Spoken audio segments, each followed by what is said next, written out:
Hello and welcome everyone. कैसे आप सब लोग? बहुत अच्छा लग रहा है आप लोगों से मिलके आज फिर से। सबसे पहली बात मैं आपको ये रीजन बताना चाहता हूँ कि कल की क्लास हम क्यों नहीं कंडक्ट कर पाए। There was some technical glitch. अभी भी थोड़ा बहुत हो सकता है, I am not very sure कि वो अभी तक पूरी तरह से रिजॉल्व हुआ है कि नहीं, but our team is trying best कि ये प्रॉब्लम जल्दी से जल्दी रिजॉल्व हो जाए। तब तक के लिए हम स्टार्ट करते हैं आज का हमारा इंट्रोडक्टरी क्लास। और आज का जैसा कि टॉपिक आप लोग बोर्ड पे देख पा रहे हैं, our topic is inorganic chemistry. Subject हम लोग करने वाले हैं इनऑर्गेनिक केमिस्ट्री। और मैं आपके साथ जो टॉपिक शुरू करने वाला हूं दैट इज केमिकल बॉन्डिंग। देखो, आप लोगों ने ऑर्गेनिक केमिस्ट्री में स्टार्ट किया है जीओसी, तो उसी के साथ बिल्कुल इनऑर्गेनिक में हम लोग स्टार्ट करने वाले हैं केमिकल बॉन्डिंग। और मैं आपसे वादा करता हूं कि ये टॉपिक पढ़ने के बाद आपको हेल्प मिलेगी जीओसी में भी। ठीक है, तो इस टॉपिक के बाद आपका जो अंडरस्टैंडिंग होगा ऑर्बिटल्स को समझने का या कंपाउंड्स को समझने का, वो बहुत ज्यादा इंक्रीज हो जाएगा। ठीक है, चलिए। आई थिंक इशू रिजॉल्व हो चुका है, there is no technical glitch. तो फुल ऑन एनर्जी के साथ तैयार हो जाइए आज की क्लास को अटेंड करने के लिए। चलिए शुरू करते हैं बच्चे लोग। देखो, केमिकल बॉन्डिंग, आई थिंक ये टॉपिक जो है ना, सबसे पहली बार आपको एकदम स्कूल लेवल पे ही इंट्रोड्यूस कर देते हैं। लेकिन चाहे वो स्कूल लेवल तक का एग्जाम हो, चाहे वो गेट एग्जाम हो, केमिकल बॉन्डिंग के क्वेश्चंस हर जगह आपको बहुत सारे देखने को मिलते ही मिलते हैं। तो ये हमारा एक बहुत ही कोर टॉपिक है और इस टॉपिक की मदद से हम लोग बहुत सारे डीप कॉन्सेप्ट्स भी समझने की कोशिश करेंगे। चलिए शुरू करते हैं। देखो भाई, तो आज का जो टॉपिक है, आज के जो टॉपिक्स है जो मुझे कवर करने हैं इस केमिकल बॉन्डिंग के लेक्चर में, that is, you can see it very well on the board, that is what is a chemical bond, potential energy curve, octet rule, hypovalent and hypervalent species, Sudan theory and Sidgwick theory. We'll try to cover all these topics in today's lecture. और मैं comments देखता रहूंगा, जो भी आप लोगों के doubts होंगे आप लोग कमेंट सेक्शन में बता सकते हैं और पूछ सकते हैं। ठीक है, चलिए लेट अस बिगिन। ओके, सबसे पहला टॉपिक जो हमने यहां पर देखना है, that what is a chemical bond. देखो बच्चों, जब भी कभी हम केमिकल बॉन्ड की बात करते हैं तो मान के चलो कि इस तरीके से मैंने कहा कि ए बॉन्डेड विद बी। सबसे पहली बात याद रखेंगे, बॉन्ड इज नॉट अ डंडा। ठीक है, बॉन्ड एक डंडा नहीं है, it is the force of attraction. याद रखना, it is just the force of attraction between two entities. मैं लिख देता हूं यहां पे, force of attraction between two entities. दो एंटिटीज के बीच में जो भी हमारा फोर्स ऑफ अट्रैक्शन होता है उसी को हम लोग केमिकल बॉन्ड कहते हैं। देखो, मैंने यहां पर जो वर्ड यूज किया है दैट इज एंटिटीज, माने ये जो बॉन्ड है ये दो एटम्स के बीच भी हो सकता है, दो मॉलिक्यूल्स के बीच भी हो सकता है और दो आयंस के बीच भी हो सकता है। तो इसीलिए मैंने वर्ड यूज किया दो एंटिटीज। देखो, जब भी हम बॉन्ड बढ़ते हैं ना, सबसे पहले मेरे पास तीन सवाल आते हैं, दैट इज व्हाट, यानी कि केमिकल बॉन्ड होता क्या है, व्हाई, यानी कि केमिकल बॉन्ड बनता क्यों है, एंड हाउ, यानी कि केमिकल बॉन्ड बनता कैसे। अगर मेरे को ये तीनों सवाल समझ में आ जाएंगे तो हम बहुत सारी बातें तो हमें समझ में आ ही गई। ठीक बात। तो सबसे पहले व्हाट का आंसर तो मुझे क्लियर हो गया कि what is a chemical bond. Chemical bond is just the force of attraction. Now the next question comes why. See, जब भी हम बात करते हैं ना कि वाई केमिकल बॉन्ड बनता ही क्यों है, तो बहुत से लोगों ने पहले पढ़ा है कि बॉन्ड इसलिए बनता है ताकि ऑक्टेट कंप्लीट हो जाए या बाकी XYZ रीजंस। देखो, आज मैं तुम्हें पहली क्लास में ये बात क्लियरली बता दूं कि ऑक्टेट का कंप्लीट होना सिर्फ और सिर्फ एक कंडीशन है, कंपल्शन नहीं है। मतलब अगर ऑक्टेट कंप्लीट हो रहा है बहुत अच्छी बात है, बट हमारे केमिस्ट्री में बहुत सारे ऐसे कंपाउंड एग्जिस्ट करते हैं जहां पर ऑक्टेट कंप्लीट नहीं है और वह रूम टेम्परेचर पर स्टेबल होते हैं। ऑक्टेट कंप्लीट इसका रीजन नहीं है। इसका सिंपल सा रीजन क्या है, टू गेन स्टेबिलिटी। सिर्फ और सिर्फ बॉन्ड बनाने का एक ही कारण होता है, ताकि वो क्या गेन कर ले, स्टेबिलिटी गेन कर ले। नाउ नेक्स्ट क्वेश्चन इज कि हाउ, अब ये स्टेबिलिटी गेन कैसे होगी, that is the most important thing. Now we will understand ये stability gain किस तरीके से होगी, that is the question that we are going to answer in this question. ठीक है, in this topic. अब देखो, बॉन्ड हमें समझ में आ गया। एक बात और याद रखेंगे, अगर मैं आपसे सिंपल सा एक सवाल पूछता हूं कि एक एटम और दूसरे, या एक एंटिटी, एटम की बात कर लेते हैं, बी के अंदर कितने maximum number of bond possible है, क्या आंसर आएगा, एक, दो, तीन। ट्रिपल बॉन्ड तो आपने देखा है, पांच पांच बॉन्ड पॉसिबल होते हैं दो एटम्स के बीच में। इसका मैं आपको एक एग्जांपल भी लिख देता हूं। इस तरीके का एक एग्जांपल हमने पहले भी आपको बताया है, दैट इज क्रोमियम का ये कॉम्प्लेक्स रहता है, पांच बॉन्ड्स आर पॉसिबल। यहां पे ये AR, ये AR, इस तरीके के, ये तरीके का कॉम्प्लेक्स हमारे पास यहां पर आता है जहां पर क्रोमियम और क्रोमियम के बीच में 5-5 बॉन्ड यहां पर होते हैं। और आपने हमेशा ध्यान में रखना है कि जब 5 बॉन्ड रहते हैं तो उसमें एक रहता है सिग्मा, 2 रहते हैं पाई और 2 रहते हैं डेल्टा। अब ये क्या है डेल्टा बॉन्ड, क्या है सिग्मा बॉन्ड, क्या है पाई बॉन्ड, ये सारे के सारे बॉन्ड्स का आपको मैं एकदम मस्त एकदम परिचय करवाने वाला हूं, बहुत मजा आएगा आप लोगों को। चलिए आगे शुरू करते हैं। तो इस बात का बस ध्यान रखना कि ये 5-5 बॉन्ड बना लेता है। Okay, this is very very important point. तो आ जाते हैं वापस, हम अपने सवाल पे आ जाते हैं कि हाउ।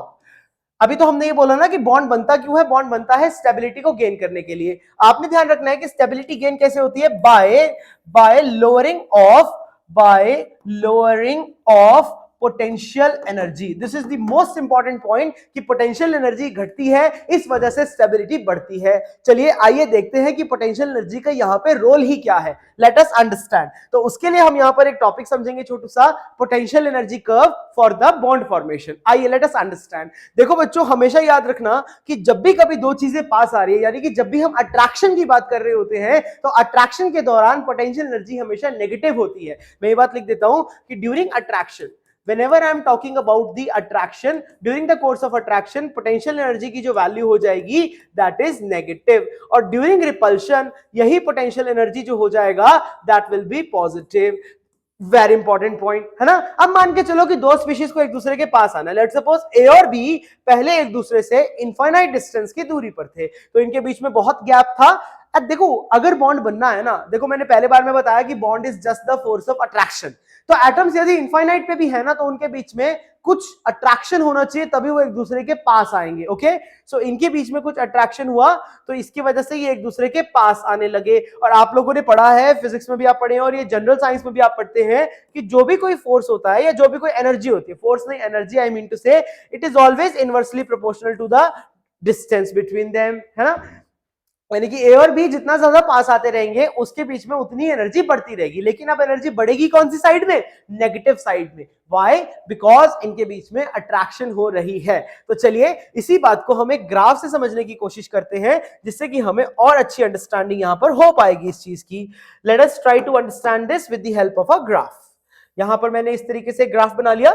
चलिए फटाफट से इस ग्राफ को हम लोग लेबल कर लेते हैं। ये जो मैंने यहां पर वाई एक्सिस बनाया है, this is my potential energy. यहां पर पोटेंशियल एनर्जी की वैल्यू पॉजिटिव है, यहां पर पोटेंशियल एनर्जी की वैल्यू नेगेटिव है, याद रखेंगे। ये जो मैंने एक्स एक्सिस पे बनाया है, this my ex axis is my inter nuclear axis, inter nuclear axis, I am sorry,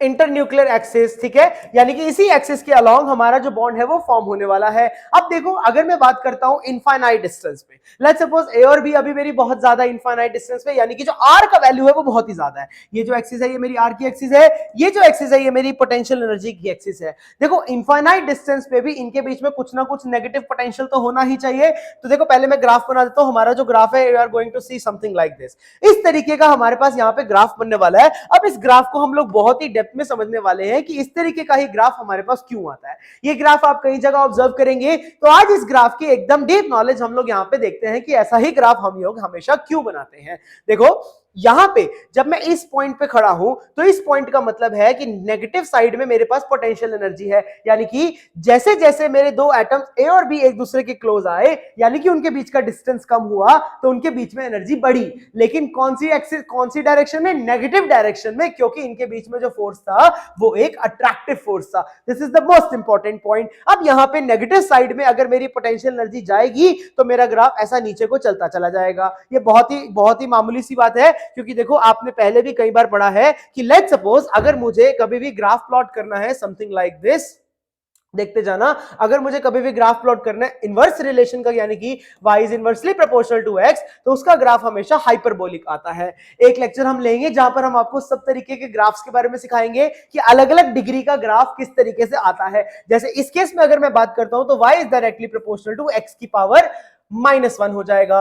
तो ये जो ऊपर पावर लगी रहती है x की, इसको हम लोग बोलते हैं डिग्री। जैसे एक एग्जांपल आपने और सीखा होगा कि y is directly proportional to x की पावर 1, यानी कि डिग्री 1 हो गई। जब भी ऐसा होता है तो हमारे ग्राफ जो आते हैं वो स्ट्रेट लाइन ग्राफ आते हैं, समथिंग लाइक दिस। तो अलग अलग डिग्रीज के क्या क्या ग्राफ आते हैं, I am going to take one lecture जहां पर हम लोग ये मैथमेटिकल ग्राफ पढ़ेंगे सारे के सारे, और हर एक डिग्री का मैं आपको ग्राफ बनाना सिखाऊंगा। बहुत ही इंटरेस्टिंग लेक्चर होगा, बिल्कुल भी टेंशन ना लो, कोई टेंशन की बात नहीं। अगर तुम्हें मैथ्स का ये सब नहीं भी पता तो फुल ऑन तुम सीख जाओगे, बिल्कुल घबराने की बात नहीं है। चलिए वापस चलते हैं, हम अपने कर्व पे चलते हैं। तो हमारे पास यहां पर हमने देखा कि यहां पर एनर्जी जो थी वो नेगेटिव साइड में बढ़ने लगी, क्योंकि हमारा जो रेडियस था वो घटने लगा। तो एनर्जी बढ़ रही है, रेडियस घट रहा है।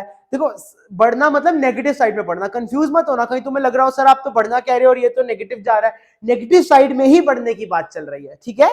अब देखो यहां पर एक बहुत ही अचानक से एक बहुत ही अच्छी बात हुई, मतलब क्या मैं कह सकता हूं भाई इस डिस्टेंस के दौरान, यानी कि यहां से लेकर के यहां तक, क्या मैं कह सकता हूं मेरे जो अट्रैक्टिव फोर्स है that is greater than repulsive forces, यानी कि अट्रैक्शन उनके बीच में बढ़ती जा रही है, बढ़ती जा रही है, बढ़ती जा रही है, ठीक है भाई।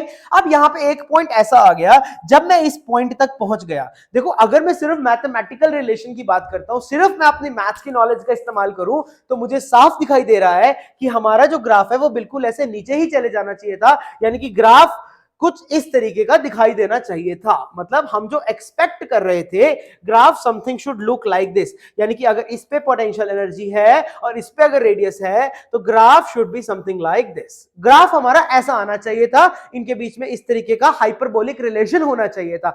परंतु जब हम एक्चुअल में केमिस्ट्री में ग्राफ को प्लॉट करते अपने डेटा को देखते हुए, तो हमने देखा कि ग्राफ नीचे जाने की बजाय एक पॉइंट के बाद ग्राफ जो है वो बढ़ने लगा। अब यही बहुत इंपॉर्टेंट पॉइंट है जो कि आपको समझना जरूरी है, and this is the point. देखो यहां पे जब थे तो ए और बी के बीच में कुछ अच्छा खासा डिस्टेंस था, समझ में आया। यहां पर जब हम पास आए तो ए और बी थोड़ा थोड़ा और पास आ गए। अब जब हम यहां पर आ चुके हैं तो ए और बी ने जितना पास आना था बच्चों वो उतना पास आ चुके हैं। यदि इसके बाद भी तुम देखो, अब रेडियस तो 0 0 0 होता, मतलब रेडियस को अगर हम कम करते जाएंगे तो ऐसा तो नहीं है ना कि हमें एक एटम को दूसरे एटम के अंदर घुसाना है, ऐसा नहीं है। एक एटम को दूसरे एटम के अंदर घुसना मतलब न्यूक्लियस का एक दूसरे से मिल जाना, और न्यूक्लियस से मिलना is called as nuclear fusion, which requires high amount of energy. तो क्या होगा बच्चों कि ए और बी एक दूसरे के बहुत पास आने के बाद, यानी कि जितना वो पास आना चाहते थे उतना पास आने के बाद उनके बीच में स्टार्ट हो जाएगा रिपल्शन। ऐसा ही तो होता है भाई, लोग जो पास आते हैं एक बार पास आने के बाद यदि वो बहुत पास आने की कोशिश करते हैं तो उनके बीच में होता है रिपल्शन। तो सिमिलर टाइप से यहां पर हुआ कि ए और बी के बीच में स्टार्ट होने लगा यहां रिपल्शन, और उस रिपल्शन की वजह से इस सिस्टम की, इस पूरे सिस्टम की जो ए और बी का बॉन्डिंग वाला सिस्टम है, इनके बीच में स्टार्ट होने लगी रिपल्शन और इनकी पोटेंशियल एनर्जी होने लगी पॉजिटिव। तो यानी कि यदि मैं देखो ये वाला जो पार्ट है ना यहां से लेके यहां तक, ये सारा का सारा मेरा हाइपोथेटिकल है, ये मैं सिर्फ सोच रहा हूं कि यदि और पास मैं इनको लेके जाऊंगा, यदि और पास मैं इनको घसीटूंगा तो ए और बी के वजह सिस्टम की जो पोटेंशियल एनर्जी है वो बढ़ने लगेगी, और बढ़ते बढ़ते बढ़ते बढ़ते वह इतनी चली जाएगी कि अगर मान के चलो डिस्टेंस इनके बीच का मैं 0 कर दूंगा ना तो बच्चों पोटेंशियल एनर्जी इनफाइनाइट हो जाएगी। तभी हम लोग यहाँ पे ऐसा ग्राफ ऑब्जर्व करते हैं जो कि एक्सिस के पैरेलल हो चुका है, यानी कि potential energy becomes infinite when the distance becomes 0। very important point। देखो ये दोनों जगह आपको समझना जरूरी है कि ग्राफ यहां पर पैरेलल क्यों हुआ। तो यहां पर ग्राफ पैरेलल होने का एक ही कारण होता है कि here radius becomes 0 and potential energy becomes infinite, कि पोटेंशियल एनर्जी हमारी इनफाइनाइट हो जाती है। और इधर आके बात करते हैं तो अगर मान के चलो रेडियस को मैं इनफाइनाइट कर दूंगा तो पोटेंशियल एनर्जी कितनी हो जाएगी, 0 हो जाएगी। अब देखो रेडियस इनफाइनाइट मतलब मॉलिक्यूल्स बहुत दूर दूर है, यहाँ दो एटम्स बहुत दूर दूर है, अब बहुत ही ज्यादा दूर दूर है, इनफाइनाइट डिस्टेंस पे है, तो क्या उनके बीच में इंटरेक्शन होगा, क्या नहीं होगा। और अगर इंटरेक्शन ही नहीं होगा तो नेचुरल सी बात है कि भैया पोटेंशियल एनर्जी तो 0 होगी। This is very important point which you have to remember. देखो यहां पे भी मैं लिख देता हूं कि अगर मेरे पास अट्रैक्शन है तो पोटेंशियल एनर्जी इज नेगेटिव, अगर मेरे पास में रिपल्शन है तो पोटेंशियल एनर्जी इज पॉजिटिव, अगर मेरे पास में नो इंटरेक्शन है यानी कि ये दोनों एक दूसरे से इंटरैक्ट ही नहीं करना चाहते हैं तो नो इंटरेक्शन के दौरान पोटेंशियल एनर्जी इज 0, यानी कि पोटेंशियल एनर्जी होगी ही नहीं। तो इस वजह से हमारा जो ग्राफ है वो एक्सिस के क्या हो गया, पैरेलल हो गया, ठीक है। It will never touch it, it will only touch at infinity, ठीक है। अगर क्योंकि टच कर जाएगा तो इनके बीच में तो इंटरेक्शन 0 हो जाएगा ना, which is practically not possible, okay. यानी कि ये जो मेरा डिप आया इस डिप में क्या मैं ये कह सकता हूं कि मेरे पास जितना बॉन्ड बनना था, जितनी स्टेबिलिटी अटेन होनी थी, वो हो चुकी है। समझ में आई आपको बात? तो इसके बाद हमारे पास अब ये मेरे पास एक स्टेबल सिस्टम बन चुका है यहां पे, ठीक है। अब देखो ये जो, अब इससे क्या पता चला, इस पूरे प्रोसेस से दिमाग लगाओ, मुझे क्या कंक्लूजन मिला कि जब जब बॉन्ड बन रहा है, यानी कि ए और बी जब एक दूसरे के करीब आ रहे हैं, तो उनके करीब आने में मेरे जो सिस्टम की पोटेंशियल एनर्जी है वो घट रही है। पोटेंशियल एनर्जी घटना मतलब जो सिस्टम की एनर्जी है वो सिस्टम से बाहर निकल रही है। अगर सिस्टम की एनर्जी बाहर निकल रही है तो क्या मैं ये कह सकता हूं कि बॉन्ड फॉर्मेशन जो होती है, ध्यान से सुनना, this is very very important point, bond formation is always, हमेशा के लिए exothermic in nature. This is highly important point कि बॉन्ड फॉर्मेशन हमेशा ही एक्सोथर्मिक होती है, यानी कि अगर आप बॉन्ड्स को बनाएंगे, चाहे कैसा भी बॉन्ड हो, तो हमेशा हीट जो है वो इवॉल्व होगी। इस बात को हम लोग आज बांध लेते हैं और इसका मैं तुम्हें देखना कितनी बार मैं तुम्हें इसका इस्तेमाल करवाऊंगा, कितनी बार हम लोग इस बात को रियलाइज करेंगे कि bond formation is always exothermic in nature. Okay, तो अब मान के चलो यहां पर बॉन्ड बन गया। अब मेरे पास अगला सवाल यहां पर यह आता है कि मैं अब इस बॉन्ड को तोड़ना चाहता हूं, बॉन्ड को तोड़ना है ना। तो बॉन्ड को यदि तोड़ना है तो नेचुरल सी बात है कि मुझे एनर्जी सामने से देनी पड़ेगी। अब यानी कि अगर मैं एक स्टेबल सिस्टम को अनस्टेबल बनाना चाहता हूं तो मुझे एनर्जी देनी पड़ेगी, है ना, क्योंकि हमें पता है कि जो पोटेंशियल एनर्जी होती है ना, वो हमेशा इनवर्सली प्रोपोर्शनल टू स्टेबिलिटी होता है। Very important point, inversely proportional to stability होती है हमारी पोटेंशियल एनर्जी। ओके, सो अब यहाँ पे potential energy inversely proportional to stability. अगर मान के चलो इस स्टेबल सिस्टम को मुझे ब्रेक करना है तो मुझे बाहर से पोटेंशियल एनर्जी देनी पड़ेगी। कितनी देनी पड़ेगी? इतनी देनी पड़ेगी कि हमारे सिस्टम का पोटेंशियल एनर्जी जो है वो कितना हो जाए, एटलीस्ट 0 हो जाए। क्योंकि अभी अभी मैंने सिखाया कि अगर पोटेंशियल एनर्जी 0 हो चुका है तो यानी ए और बी के बीच में इंटरेक्शन नहीं बचा है। तो दिस इज द मिनिमम, यानी कि क्या मैं कह सकता हूं, मुझे यहां से लेकर के यहां तक एटलीस्ट मिनिमम इतनी एनर्जी देनी पड़ेगी, और इसी एनर्जी को हम लोग कहते हैं बीडीई। बीडीई का मतलब क्या हो जाएगा यहाँ पे, bond dissociation energy. Very very important, और इसी वजह से हम लोग कहते हैं कि bond dissociation energy is always positive. Bond dissociation energy हमेशा पॉजिटिव होगी बच्चों, क्योंकि मुझे इस समय जब तक बना हुआ था, मेरा जो सिस्टम था वो नेगेटिव पोटेंशियल एनर्जी में था, और अब मुझे अगर बॉन्ड को ब्रेक करना है तो मुझे उसको 0 में लाना पड़ेगा, जिसकी वजह से मैं कमेंट में क्या लिख सकता हूं कि बॉन्ड ब्रेकिंग, देखो फॉर्मेशन का तो श्योर हो गया कि एक्सोथर्मिक है, तो इसका भी श्योर हो जाएगा कि जो बॉन्ड ब्रेकिंग होता है वह हमेशा एंडोथर्मिक इन नेचर होता है। Very very important point. Okay, आपने इन दोनों पॉइंट्स को बिल्कुल नहीं भूलना है, क्योंकि इसी के बाद हमारे पास बहुत सारी कहानी निकलेगी। ओके, चलिए आगे बढ़ते हैं। तो देखो भाई, अभी तक हमने क्या सीखा? सबसे पहले मैंने ये सीखा कि बॉन्ड होता क्या है। Bond is just the force of attraction between two entities, दो एंटिटीज के बीच में। वट तो पता चल गया, what is a bond? Bond is not a डंडा नहीं है ए और बी के बीच में, जस्ट फोर्स ऑफ अट्रैक्शन है। उसके बाद अगला वाई, क्यों बनाते हैं बॉन्ड? तो इसका आंसर ये नहीं होता है कि ऑक्टेट कंप्लीट करने के लिए, इसका रियल आंसर होता है टू गेन द स्टेबिलिटी। अब स्टेबिलिटी कैसे गेन करेंगे? By lowering of potential energy, क्योंकि उधर भी हमने लिखा कि potential energy is inversely proportional to stability. अगर स्टेबिलिटी बढ़ानी है तो पोटेंशियल एनर्जी घट जाएगी। ठीक है भाई। अब यहां पे मैंने फिर इसके बाद ये पूछा कि बॉन्ड्स कितने पॉसिबल हो सकते हैं। ये तो ऐसे बस जनरल सा क्वेश्चन मैंने बताया आपको, इसके बारे में डिटेल में हम बात करेंगे।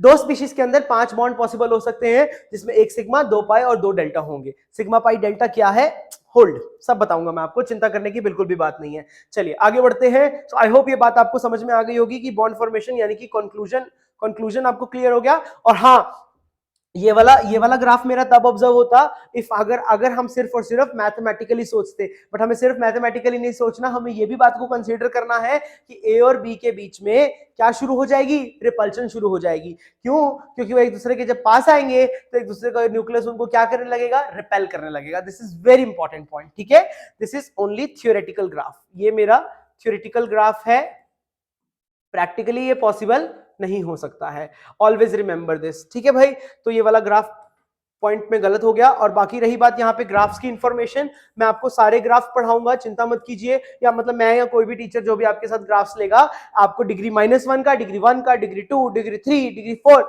सारे के सारे ग्राफ्स हम लोग मस्त करेंगे एकदम। ठीक है ना, ताकि अगर आप कोई भी इक्वेशन देखते हैं तो उस इक्वेशन को देखते ही आपको कभी भी कंफ्यूज ना होना पड़े कि ग्राफ कैसा बनेगा। और मैं आपसे वादा करता हूं कि अगर आपने एक बार वो लेक्चर लगा लिया ग्राफ वाला, तो फिर आपको कोई ग्राफ याद करने की जरूरत नहीं है, चाहे वो काइनेटिक्स का हो, चाहे वो इलेक्ट्रो का हो, आपके सारे के सारे ग्राफ्स चुटकियों में बन जाएंगे। ठीक है जी, चलिए जी आगे चलते हैं अब हम, है ना। सो आगे आगे बढ़ते हैं। सो अगला टॉपिक, अच्छा अगले टॉपिक से पहले एक चीज और जो मैं यहाँ पे आपको बताना चाहता हूँ, एक छोटू सा क्वेश्चन पूछ लूं मैं आपसे, है ना। चलो मुझे बताओ, अगर मान के चलो कि अगर मैं एक रिएक्शन करवाता हूँ, क्वेश्चन मेरे पास ये था कि N2 को अगर मैं Cl2 के साथ ट्रीट करवाता हूँ तो मेरे पास यहाँ पे NCl3 बन जाता है, राइट, है ना। यानी कि ये जो प्रोसेस है, ये तो बॉन्ड ही तो बन रहे हैं, N और Cl के बीच में बॉन्ड ही तो बन रहे हैं। तो मेरा आप लोगों से सवाल इतना सा है, सिर्फ जब मैं इस रिएक्शन को ऑब्जर्व करता हूँ, जस्ट वन सेकेंड, ओके जब मैं इस रिएक्शन को ऑब्जर्व करता हूं तो इस रिएक्शन के लिए मेरे पास जो डेल्टा एच का जो वैल्यू होता है दैट इज पॉजिटिव। पॉजिटिव मतलब ये जो प्रोसेस मेरा आता है, यह मेरा प्रोसेस एंडोथर्मिक आता है। और अभी अभी हम पढ़ के आए हैं, इतनी लंबी चौड़ी मैंने कहानी आपको सुनाई कि हमारे पास जितनी भी दुनिया की बॉन्ड फॉर्मेशन होती है वो सारी के सारी एक्सोथर्मिक होती है। तो फिर ये वाली चीज एंडोथर्मिक क्यों, काहे भाई, क्यों ये एंडोथर्मिक हो जाएगा, ऐसा इसके पीछे क्या कहानी है। देखो बच्चों, जब भी हम लोग डेल्टा एच बताते हैं ना, हम लोग जो डेल्टा एच बताते हैं वो ओवरऑल रिएक्शन की बताते हैं, ऑलवेज रिमेंबर दिस, है ना। अब मैं ओवरऑल रिएक्शन की अगर मैं बात करता हूं तो ये वाला एंडोथर्मिक आता है, लेकिन आप ये बात नहीं भूलेंगे कि देखो ये प्रोसेस एकदम से नहीं हो जा रहा है, इसमें मल्टीपल स्टेप्स है। देखो जब नाइट्रोजन को अगर इसमें बनाना है तो पहले नाइट्रोजन का जो ट्रिपल बॉन्ड है मेरे को वो ब्रेक करना पड़ेगा, यानी कि मुझे 2n को अलग अलग करना पड़ेगा। जब ये 2n अलग अलग होगा तो इसका डेल्टा एच क्या रहेगा, पॉजिटिव रहेगा, है ना। और अगर मुझे Cl2 का भी ब्रेक करना है तो इसको भी ब्रेक करके 2Cl में कन्वर्ट करना पड़ेगा, ये भी डेल्टा एच मेरा पॉजिटिव रहेगा। लास्ट में मैं मानता हूं कि चलिए n के साथ में Cl मिलके ये n और Cl का बॉन्ड बना लेते हैं और ये मेरा डेल्टा एच जो रहेगा वो नेगेटिव रहेगा।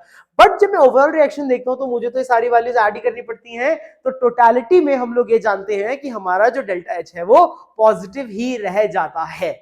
समझ में आया कि नहीं आया। सो आप लोग कभी भी रिएक्शन को देख के कमेंट नहीं करेंगे, ओके, क्योंकि उस रिएक्शन में बॉन्ड फॉर्मेशन के साथ साथ, देखो ऐसा देखने में तो लग रहा है कि बॉन्ड फॉर्मेशन ही हो रहा है, परंतु बॉन्ड फॉर्मेशन के साथ साथ यहाँ पर बॉन्ड ब्रेकिंग भी इन्वॉल्व है और हमें सारे के सारे फैक्टर्स को कंसीडर करना पड़ता है, तभी हम लोग फाइनली कुछ बता पाते हैं।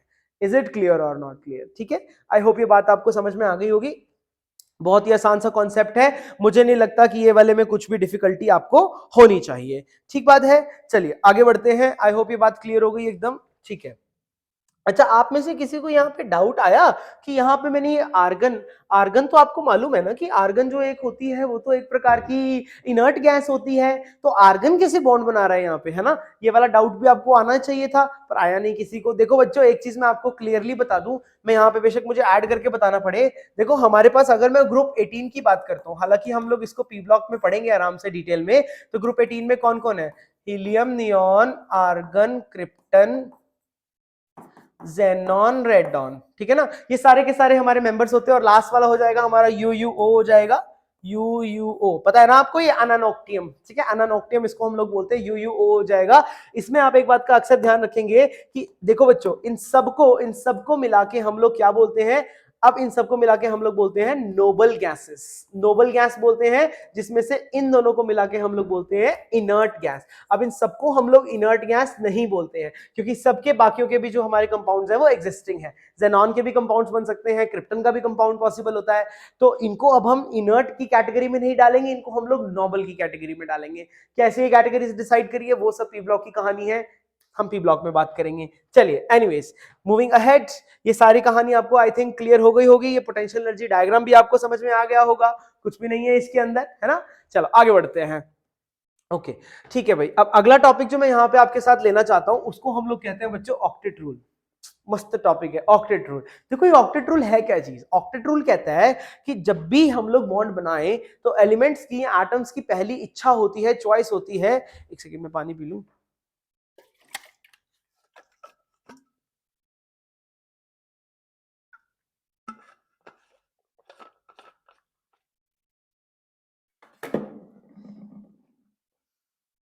सॉरी।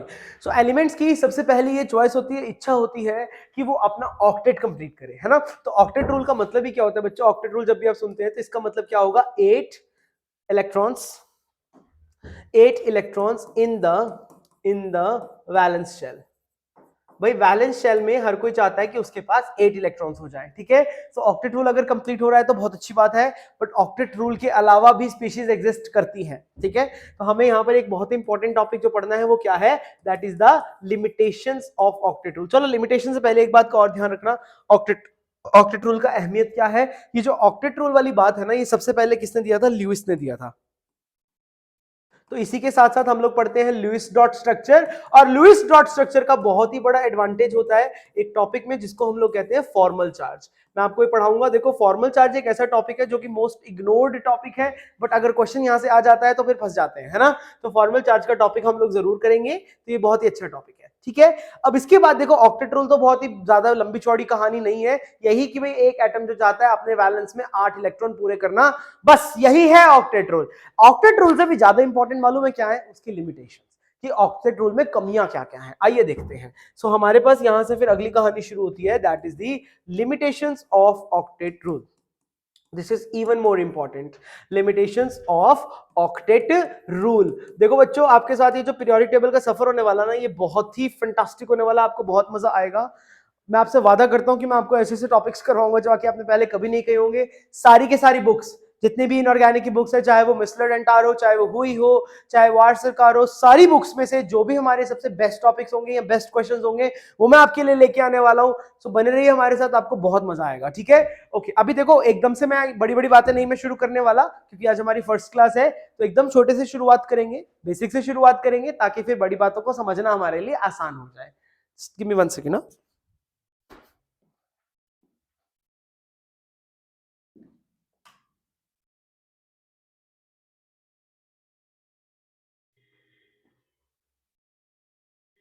ओके जी, चलिए। तो लिमिटेशंस ऑफ ऑक्टेट रूल में कई सारी लिमिटेशंस होती हैं, जिसमें सबसे इंपॉर्टेंट लिमिटेशन होती है क्या हमारे पास? Hypovalent, hypovalent and hypervalent species, hypervalent species.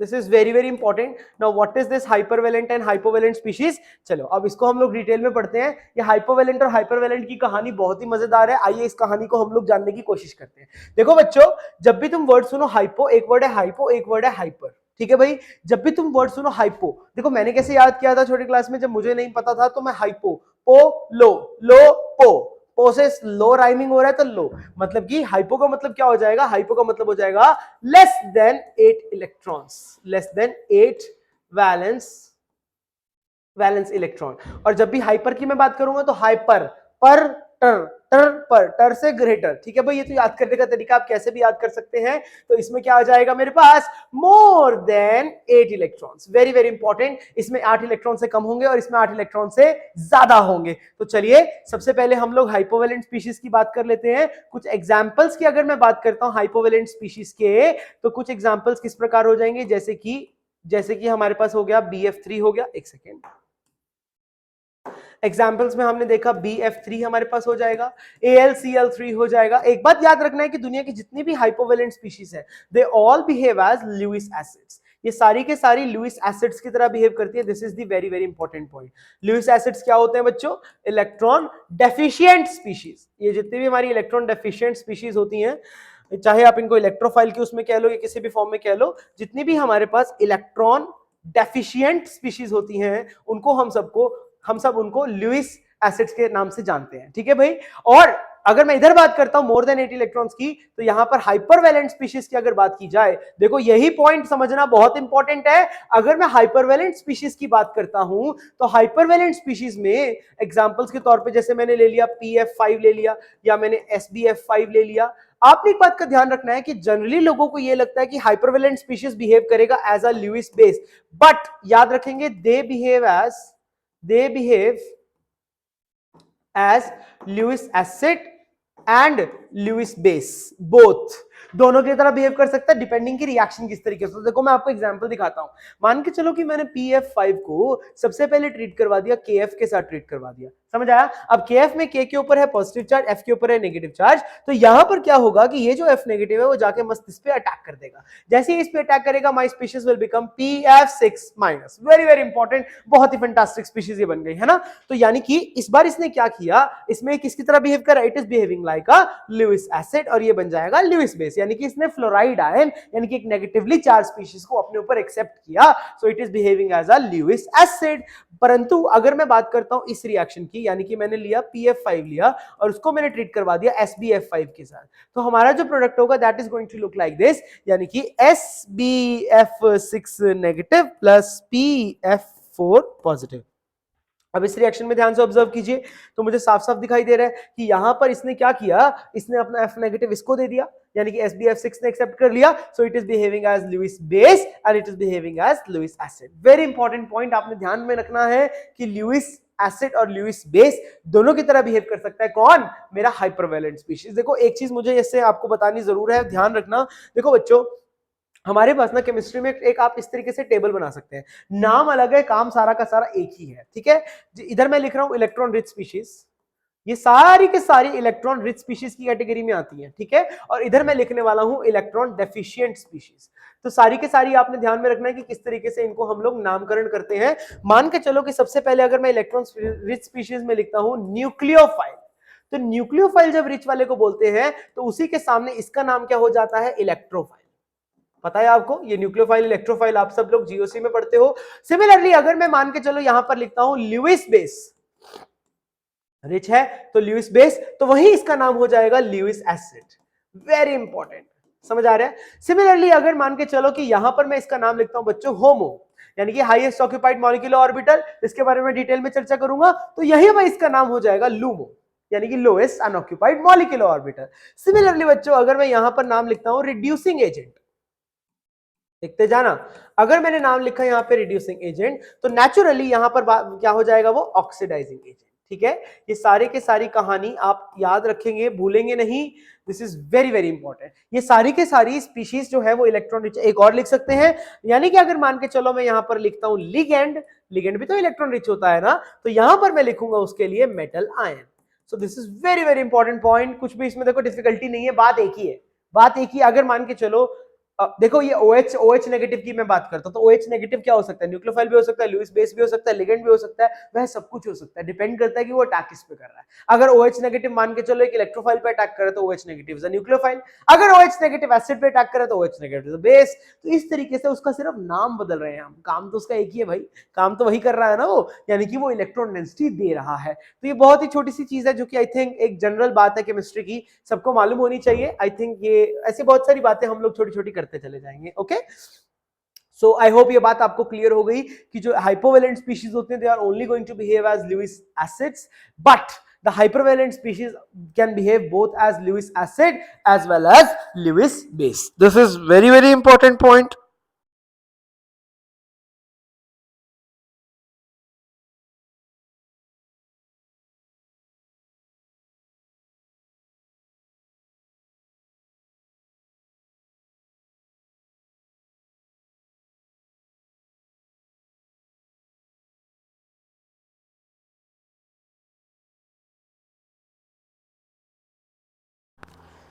Hello, am I audible? I think बीच में आवाज चली गई थी. Hello, hello. I think I am audible now. Okay, so I hope ये सारी की सारी कहानी आपको समझ में आ गई होगी कि what is Lewis acid and what is Lewis base, ठीक है। So भूलना मत प्लीज। और उसके बाद जो मैंने आपको ये टेबल बताया है, this is also very important कि आपने किस स्पीशीज का काउंटर स्पीशीज क्या हो जाएगा, ठीक है। So डांस थ्योरी तो बात की बात है। चलो अब देखो यहाँ पर ना मेरे को एक बात आपको और बताने का मन कर रहा है, बहुत ही इंटरेस्टिंग सी बात है। देखो यहाँ पर मैंने एक रिएक्शन लिखा था, इसी के आगे मैं ऐड ऑन कर लेता हूँ। जैसे कि मैंने एक रिएक्शन लिखा था कि अगर बात करता हूँ मैं PF5 की बात करता हूँ, तो उसने फटाफट से एक negative electron sorry F negative को एक्सेप्ट किया था और वह कन्वर्ट हो गया था PF6 नेगेटिव में कन्वर्ट हो गया था। तो मेरा आप लोगों से सिंपल सा क्वेश्चन ये है कि क्या ये फर्दर भी होता रहेगा, मतलब अगर लेट्स सपोज मैं PF6 ले लेता हूं और उसके अंदर मैं एक F नेगेटिव और डाल देता हूं, तो क्या वो PF7 2 नेगेटिव बन जाएगा, या फर्दर अगर मैं इसके अंदर भी एक PF7 2 नेगेटिव ले लेता हूं और उसके अंदर मैं एक F नेगेटिव डाल देता हूं, क्या वो PF8 3 नेगेटिव बन सकता है, बोलो भाई। देखो अगर मैं देखो इसको हम ना एक बार अटोमिक ऑर्बिटल की अवेलेबिलिटी के मद्देनजर से देखते हैं, ठीक है। अब ये बनता कैसे है, इसके पीछे की कहानी सुनो। देखो कहानी बहुत ही मजेदार है, आपको मजा आएगा समझने में। देखो इसके पीछे की स्टोरी क्या है, स्टोरी ये है कि जब भी PF5 बनता है ना, तो PF5 में होता क्या था, लेट्स सपोज अगर मैं P की बात करता हूं, राइट। अगर P की बात करूं तो P के पास इलेक्ट्रॉन्स सॉरी ऑर्बिटल्स कौन कौन सी है, 3s ऑर्बिटल है, 3p ऑर्बिटल है, 3p ऑर्बिटल है, और हमारे पास यहां पर 3d ऑर्बिटल भी है, 3d ऑर्बिटल भी है ना। तो होता यूं था बच्चों कि यहां पर 2 इलेक्ट्रॉन यहां पड़े थे और 3 इलेक्ट्रॉन यहां पड़े थे। तो हुआ क्या था कि यहां का जो एक इलेक्ट्रॉन था हमारे पास, ये जो s का एक इलेक्ट्रॉन था, वो उड़ के चला गया था, यहां पर d में चला गया था और d वाली ऑर्बिटल अंदर पार्टिसिपेट करने लग गई थी, समझ में आ रहा है कि नहीं आ रहा है? तो जिसकी वजह से हमने कहा था कि इसमें क्या हुआ था, प्रमोशन हुआ था, दिस इज द प्रमोशन। ये मैं आपको पूरा डिटेल में बताऊंगा ये प्रमोशन क्यों हुआ था। Promotion of 3s electron into the 3d orbital. 3d orbital में ये 3s वाले इलेक्ट्रॉन का प्रमोशन हो गया था, तो प्रमोशन होके वहां चला गया था, जिसके चलते हमारे पास ये पांचों के पांचों आपस में मिक्स हो गई थी और इनके बीच में हाइब्रिडाइजेशन आ गई थी sp3d। Now what is this hybridisation, ये भी मैं आपको बताऊंगा। सारे पॉइंट्स को मैं एक एक करके लेके चलूंगा। देखो केमिकल बॉन्डिंग है तो सब कुछ मुझे एक साथ उठाना ही पड़ेगा, है ना। तो इसमें ये 5 इलेक्ट्रॉन आ गए थे फास्फोरस के, और बाकी के ये यूज हो रहे थे हमारे पास ये 3d वाले। तो हुआ क्या कि जब इसमें फ्लोरीन के इलेक्ट्रॉन्स आएंगे तो फ्लोरीन के इलेक्ट्रॉन मस्त इसमें ये क्रॉस वाले इलेक्ट्रॉन मेरे फ्लोरीन के हैं। जब मैंने इस pf5 में सॉरी जब मैंने इस pf5 में एक F नेगेटिव और डाला तो उसने इसका भी इस्तेमाल कर लिया और इसको भी बीच में इंक्लूड करके यह खुद बन गया pf6 नेगेटिव। और pf6 नेगेटिव में इस वजह से हाइब्रिडाइजेशन हो जाएगा sp3d2, यानी कि ऑक्टाहेड्रल हो जाएगा। सो मेरा क्वेश्चन यहाँ पे ये है कि देखो अवेलेबिलिटी तो और भी है, और भी डीके खाली पड़े हुए हैं और सारे के सारे डीके जो होते हैं खाली वो डिजेनरेट होते हैं। तो क्या आप मुझे बता सकते हो कि क्या ऐसे चलता चला जाएगा, पहले एक फ्लोरीन आया उसने एक और डी का पकड़ा अंदर यूज कर लिया, फिर एक और फ्लोरीन आया उसने भी डी का पकड़ा अंदर यूज कर लिया। इज इट पॉसिबल और not possible? And the answer is this is specifically not possible. अब आप लोगों के मन में ये डाउट आना चाहिए कि भाई सर आप जब एक ऑर्बिटल ले सकते हो सेम एनर्जी की तो दूसरी तीसरी चौथी लेने में आपको क्या तकलीफ है? तकलीफ है, बहुत तकलीफ है। अब देखो जब ये पहली स्पीशीज बन रही है ना तब कोई समस्या नहीं है। क्यों? क्योंकि जो pf5 स्पीशीज है ये मेरी एक न्यूट्रल स्पीशीज है, ध्यान रखेंगे इस बात का। लेकिन जो f नेगेटिव स्पीशीज है वो मेरी एनायोनिक स्पीशीज है। This is very very important point, है ना। लेकिन जब एक बार ये चीज बन चुका है, pf नेगेटिव बन चुका है, pf6 नेगेटिव, अगर उसको पास लेके जाओगे एक और f नेगेटिव के पास तो ये भी क्या हुआ? एनायन हुआ। ये भी क्या हुआ? एनायन हुआ। क्या तुम्हें लगता है कि दो एनायन आगे पास चिपकेंगे? क्या तुम्हें लगता है कि दो एनायन आपस में आके एक दूसरे से इंटरेक्ट भी करेंगे?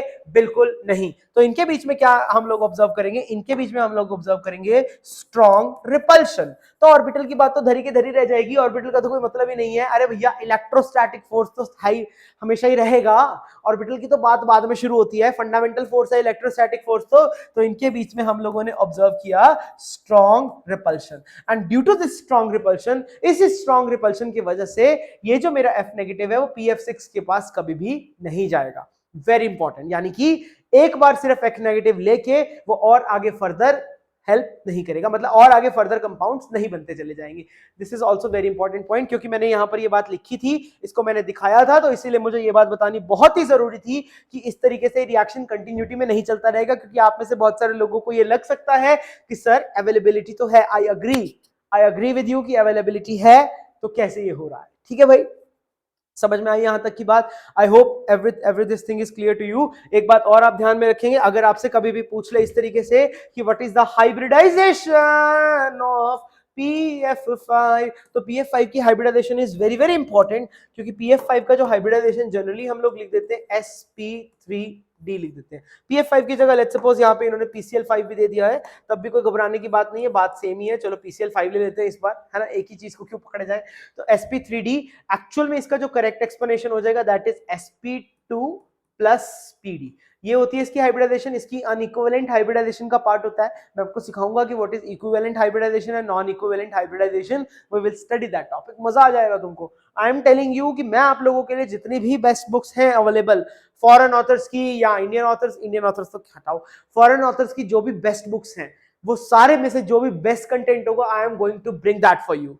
बिल्कुल भी घबराओ मत, चिंता मत करो, बस यहां पर आ जाओ और तैयारी करनी शुरू कर दो और अपने हाथ में कॉपी पेन लेके बैठो ताकि तुम सारे के सारे नोट्स को साथ साथ कंप्लीट करो। ठीक है, अच्छा और एक बात आप ध्यान में रखेंगे कि अभी जैसे कुछ समय बाद आपको डीपीपीज मिलना स्टार्ट हो जाएंगे केमिकल बॉन्डिंग की। देखो मेरा जो पढ़ाने का पैटर्न है मैं एकदम सब चीजें मिक्स लेके चलूंगा, है ना, मैं डीपीपीज के अकॉर्डिंग नहीं पढ़ाने वाला हूं, है ना। तो आप लोग को जब डीपीपी स्टार्ट करना होगा तो I will myself tell you कि कब आपको शुरू करना है। अभी के लिए आपका पूरा फोकस सिर्फ क्लास पे होना चाहिए, समझ गए। करने का ही मन है तो कुछ और जीओसी की कर लेना, है ना। तो अभी के लिए मेरे वाले डीपीपीज को हाथ मत लगाना, अभी के लिए इस चैप्टर को समझने का प्रयास करना। ओके, चले आगे, ठीक है जी, चलो भाई।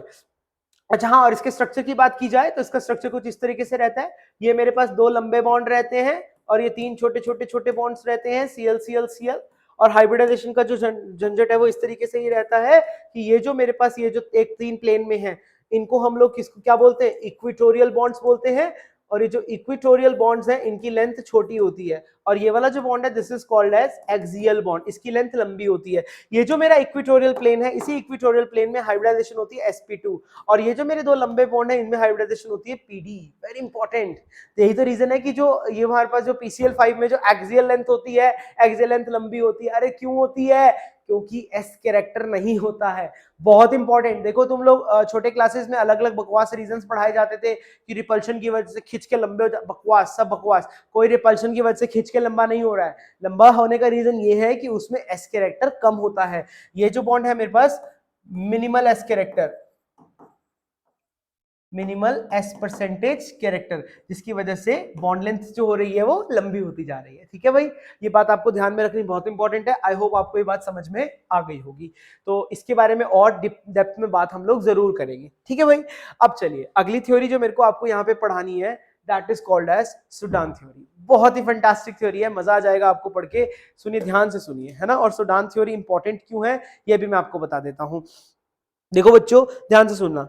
जब ल्यूइस की थ्योरी आई थी, ल्यूइस ने बोला था कि हमारे पास एलिमेंट जो है वो बॉन्ड इसीलिए बना रहे हैं, एटम बॉन्ड इसीलिए बना रहे हैं ताकि वह अपना ऑक्टेट कंप्लीट कर ले। ठीक है, सबने ल्यूइस की बात को समझा, जाना और बहुत बहुत अहमियत दी भी। हाँ भाई, ल्यूइस ने तो कमाल की बात कर दी, है ना। तो और कुछ समय बाद ही जैसे ल्यूइस की बात हुई थी, तो कुछ समय बाद हमारे पास कंसेप्ट आ गया हाइपरवेलेंट और हाइपोवेलेंट स्पीशीज का। तो हमारी जो साइंटिफिक कम्युनिटी है वो दो हिस्सों में बट गई। कुछ लोग मानते थे कि भाई नहीं, लुइस एकदम सही बोल रहा है, कुछ गलत नहीं बोल रहा है। कुछ लोग मानते थे कि लुइस की बात एकदम बकवास है, क्योंकि हाइपरवेलेंट स्पीशीज तो पॉसिबल हो रहे हैं। ठीक है, फिर उसमें से एक एक अलग पॉपुलर जो हुआ साइंटिस्ट, इसका नाम था सुडन। सुडन ने क्या बोला? सुडन कहता है कि लुइस जो है वो एकदम सही कह रहा है। हाँ भाई, कहता है लुइस जो है वो एकदम सही कह रहा है कि ऑक्टेट तो हमेशा फुलफिल होता ही है, 8 इलेक्ट्रॉन से ज्यादा तो होने के ही नहीं। तो लोगों ने पूछा, अरे भाई कैसे? अगर ऐसी बात है तो फिर PCl5 क्यों एग्जिस्ट करता है? क्योंकि PCl5 में तो 5 बॉन्ड है, और 5 बॉन्ड का मतलब तो हो गया 10 इलेक्ट्रॉन। तो बेसिकली तो सुडन ने एक मस्त सी थ्योरी दी, मस्त ऐसे कहानी सुनाई। मैं पहले बता रहा हूँ, देखो सुडन की जो भी बात है सब बकवास है, क्योंकि सुडन की स्टोरी का कोई सिर पैर नहीं था। तो अब आपका सवाल ये हो सकता है कि सर फिर अगर बात ही अच्छी नहीं है तो आप पढ़ाई क्यों रहे हो? पढ़ाने का कारण ये है कि इसने एक बात बीच में ऐसी बोली थी जो कि कमाल की थी, और वो हमारी बात बैकबोन बनी, एक न्यू ब्रांच ऑफ, ब्रांच तो नहीं कहूंगा, एक नए टॉपिक का केमिस्ट्री में। ठीक है ना, वो एक बैकबोन बना। ठीक है, आई नीड अ मिनट, मैं पानी पी के आया। ठीक है।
Okay, I am back.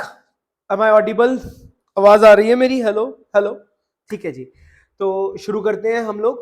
हम जिस टॉपिक पे पहुंचे थे, एक बार जल्दी से क्विक रिकैप कर ले। अब आई होप आप लोग साथ साथ लिख रहे हैं, या फिर नहीं भी लिख रहे हो तो you will get the PDF, but I advise you कि आप साथ साथ लिख लीजिए। That will be beneficial for you, ठीक है ना। तो ये कहानी तो आपको समझ में आ गई होगी। देखो, सबसे मेन जो है ना यहाँ पर, ये पोटेंशियल एनर्जी कर्व है, ठीक है। इसका आप ध्यान रखना। इधर मैंने फिर से बताया कि विल नॉट टच, कभी भी टच नहीं करेगा, क्योंकि रेडियस कभी भी जीरो नहीं हो सकता है, ठीक है। और इधर कभी भी टच नहीं करेगा, क्योंकि पोटेंशियल एनर्जी कभी भी जीरो नहीं हो सकती है, कुछ ना कुछ अट्रैक्शन तो रहेगा ही रहेगा। Okay,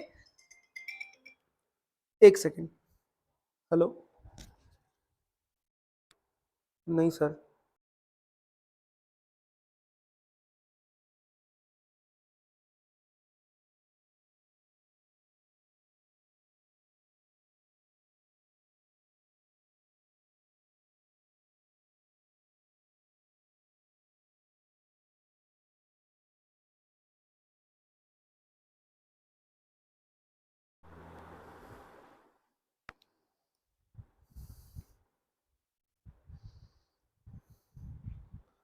just wait for 2 minutes, I have to log in website में। I have to see your comments also, just 2 minutes।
Hello dear students, I am sorry, मैं आपके कमेंट्स नहीं देख पा रहा था। अभी मेरे पास है आपके कमेंट्स, तो प्लीज आप लोग बता दो मुझे अगर कोई भी आपको डाउट है या प्रॉब्लम है। सो सबसे पहले मैं आपके डाउट और प्रॉब्लम ही बताऊंगा। आपको एक बात 50 बार भी पूछना है तो मैं आपको बता सकता हूँ, कोई ऐसी प्रॉब्लम नहीं है।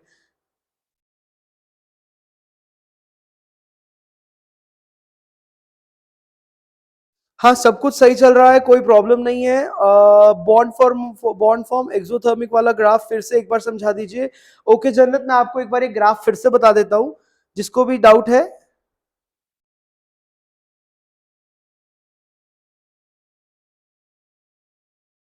ओके, ठीक है ठीक है। सो आई थिंक,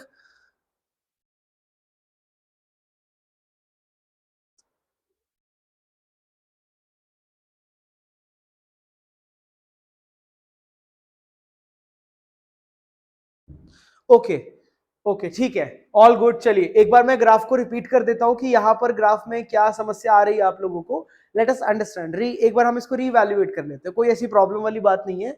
आपको और भी जो भी कोई डाउट है तो please do let me know. मैं एक बार ग्राफ को एकदम फ्रेश पेज पे बना देता हूं, ताकि आप लोग ग्राफ को ढंग से समझ पाइए, है ना।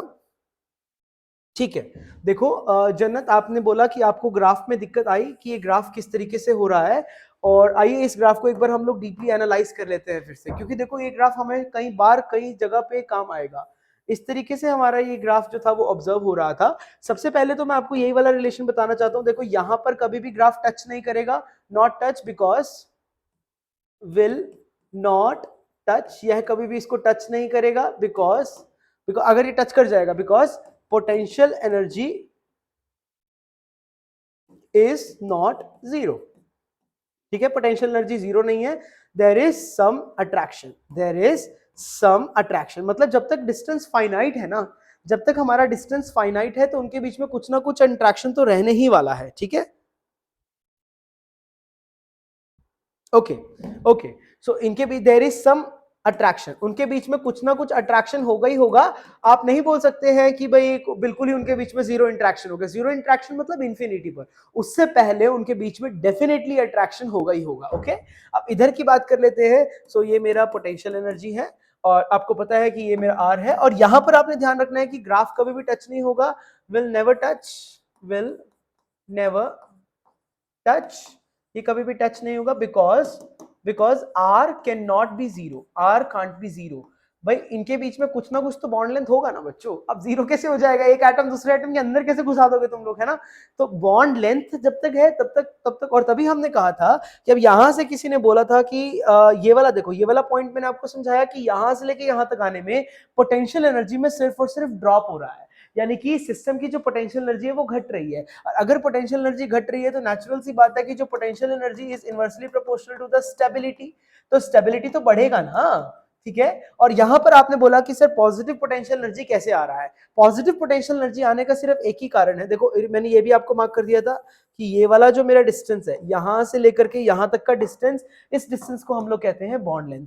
This sorry, I am so sorry, this is called as bond dissociation energy. और ये वाला जो डिस्टेंस है यहां से लेकर के यहां तक, जिसको मैंने ये बोल्ड कर दिया, ये वाली जो मेरी लेंथ हो जाएगी, इस लेंथ को मैं कह सकता हूं bond length.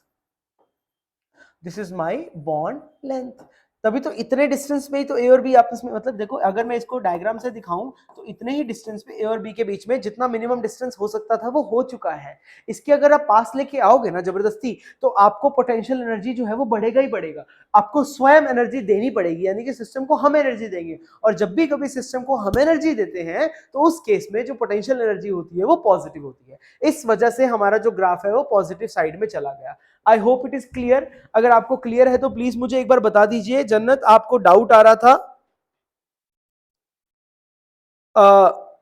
Please do let me know if you have any problem.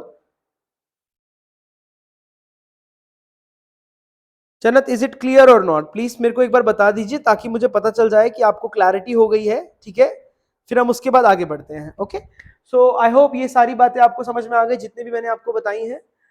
ठीक है, ये भी हो गया हमारा। उसके बाद लुईस डॉट स्ट्रक्चर में हाइपरवेलेंट और हाइपोवेलेंट स्पीशीज पे भी आ गए हम लोग। हाइपोवेलेंट अगेन आपको याद रहना चाहिए कि हमेशा लुईस एसिड की तरह बिहेव करते हैं, और हाइपरवेलेंट आपको ध्यान में रखना है कि हमेशा लुईस बेस की तरह, सॉरी, लुईस एसिड और लुईस बेस दोनों की तरह बिहेव करते हैं, ठीक है। उसके बाद मैंने आपको यहाँ पे ये समझाया कि जब भी कभी ये लुईस एसिड की तरह बिहेव कर रहा है तो वो एक F नेगेटिव स्पीशीज ले लेगा, है ना, क्योंकि अवेलेबिलिटी ऑफ ऑर्बिटल है।